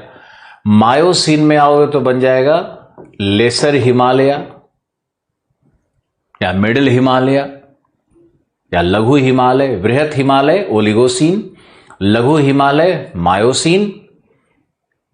Pliocene में आओगे तो बनेगा शिवालिक। शिवालिक का निर्माण हुआ है प्लायोसीन में। और इसके अगर हम और डिटेल में प्लायोसीन में जाना चाहें तो जितने भी भ्रंश घाटियां बनी है, ये सारी भ्रंश घाटियां लगभग प्लायोसीन में ही बनी है। जैसे भ्रंश घाटी का उदाहरण क्या होगा? Great African rift valley. आराम से लिखते जाओ, रिफ्ट वैली। अफ्रीका की जो रिफ्ट वैली है, जो बैकाल झील है, कितना अच्छा एग्जाम्पल है ये। बैकाल झील भी भ्रंश घाटी है, ग्रेट अफ्रीकन रिफ्ट वैली है। ये सब शिवालिक वाले पीरियड में ही हुआ है। 10 मिलियन के आसपास में सब हुआ है। प्लायोसीन में हमारे शिवालिक उत्पत्ति होगी। अब हम लोग चलते हैं क्वाटरनरी में, और क्वाटरनरी में हमारे पास क्या है? प्लिस्टोसीन, होलोसीन, एंथ्रोपोसीन और एक मेघालयन। बना लिया, लिख लिया।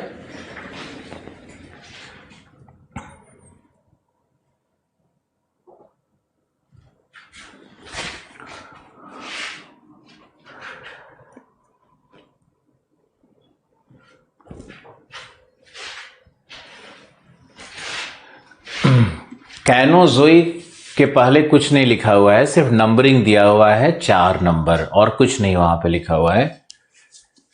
कैनोजोइक, सीनोजोइक, कैनोजोइक सीनोजोइक एक ही नाम है। इसका डिवीजन है टर्शियरी और क्वाटरनरी। टर्शियरी तो मैंने आपको बता ही दिया डिटेल से, इतना डिटेल टर्शियरी का है।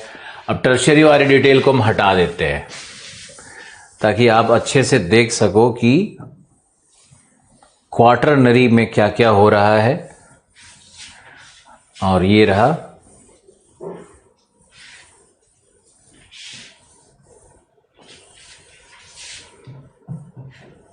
ओके। तो अब देखो, प्लीस्टोसीन को भी 4 भाग में बांट देता है। प्लीस्टोसीन में लिख लो, ये आइस एज है, हिमयुग है प्लीस्टोसीन। लेकिन प्लीस्टोसीन में ग्लेशियल पीरियड आता है और इंटरग्लेशियल पीरियड आता है। ग्लेशियल पीरियड, हिमयुग कौन कौन सा आया उसको देखना है। तो इसमें है वुर्म, रिस,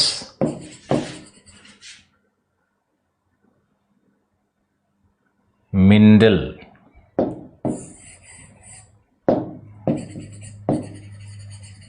मिंडल और गुंज। तो ग्लेशियल पीरियड 4 है ना, यानी कि 2 मिलियन वर्ष का जो पीरियड है उसमें ये कभी वुर्म, रिस, मिंडल ये सब में बर्फ जम जाता था, हिमयुग आता था। और बीच में जो ये पीरियड है, इसके बीच में जो पीरियड है इसको बोलते हैं इंटरग्लेशियल पीरियड, जो कि गर्म युग था। इंटरग्लेशियल पीरियड है जो कि गर्म युग था। यानी प्लीस्टोसीन में हिमयुग लगातार नहीं रहा है। एकदम गांव की भाषा में समझो कि प्लीस्टोसीन जो हिमयुग है, हिमयुग क्यों हुआ ये सब तो बाद में बात करेंगे, सब समझा देंगे। लेकिन अभी ये समझना है कि जब हिमयुग आया धरती पे तो लगातार प्लीस्टोसीन में हिमयुग नहीं है। हिमयुग आएगा, फिर गर्म आएगा, फिर जो गर्म आ रहा है उसका नाम क्या हो गया, इंटरग्लेशियल पीरियड। तो इंटरग्लेशियल पीरियड आएगा, गर्म युग आएगा। अंतर हिमानी युग, ये अंतर हिमानी, इसको हिंदी में अंतर हिमानी कहेंगे। वुर्म, रिस, मिंडल, गुंज, ये आपको याद रखना है। प्लीस्टोसीन में पीटी में भी पूछ देता है ये सब। तो होलोसीन में आओ, तो होलोसीन में लिखो कि होलोसीन है द एज ऑफ ह्यूमंस, ये मानव काल है, एज ऑफ ह्यूमंस है, मानव काल है, एज ऑफ ह्यूमन कहते हैं इसको। Holocene is age of man, age of man है होलोसीन, एज ऑफ मैन, मानव काल है होलोसीन। और इसको अगर तुम लेना चाहो तो 8000 बीसी ले लो। 8000 बीसी से 1779 का जो पीरियड है, और 1779 से वर्तमान तक जो पीरियड है उसको कहते हैं एंथ्रोपोसीन। और एंथ्रोपोसीन का मतलब है age of technological man, technological man, प्रौद्योगिक मानव का काल है एंथ्रोपोसीन। 1779 फ्रेंच रेवोल्यूशन का वो पीरियड है, फ्रांसीसी क्रांति का पीरियड है, इंडस्ट्रियल रेवोल्यूशन का पीरियड है, इंडस्ट्रियल रेवोल्यूशन, फ्रांस क्रांति नहीं। तो औद्योगिक क्रांति 1779 से मानी जाती है। और औद्योगिक क्रांति के काल के बाद मानव एक प्रौद्योगिक मानव बन गया, है ना। तो ये डिवीजन है, और इस डिवीजन को, इस चार्ट को याद रखो अच्छे से। हम आपसे अब कल मिलते हैं, हमारा लगभग 11 बज गया है। Thank you, take care. Chart को याद रखना, कोशिश करो। ज्योग्राफी का, जियोमॉर्फोलॉजी का ये सबसे टफ जो क्लास होता है, जिसमें रटना पड़ता है, एकमात्र क्लास जिसमें रटना पड़ता है, वो यही होता है। तो आप लोग इसको आज के लिए इतना ही। Thank you.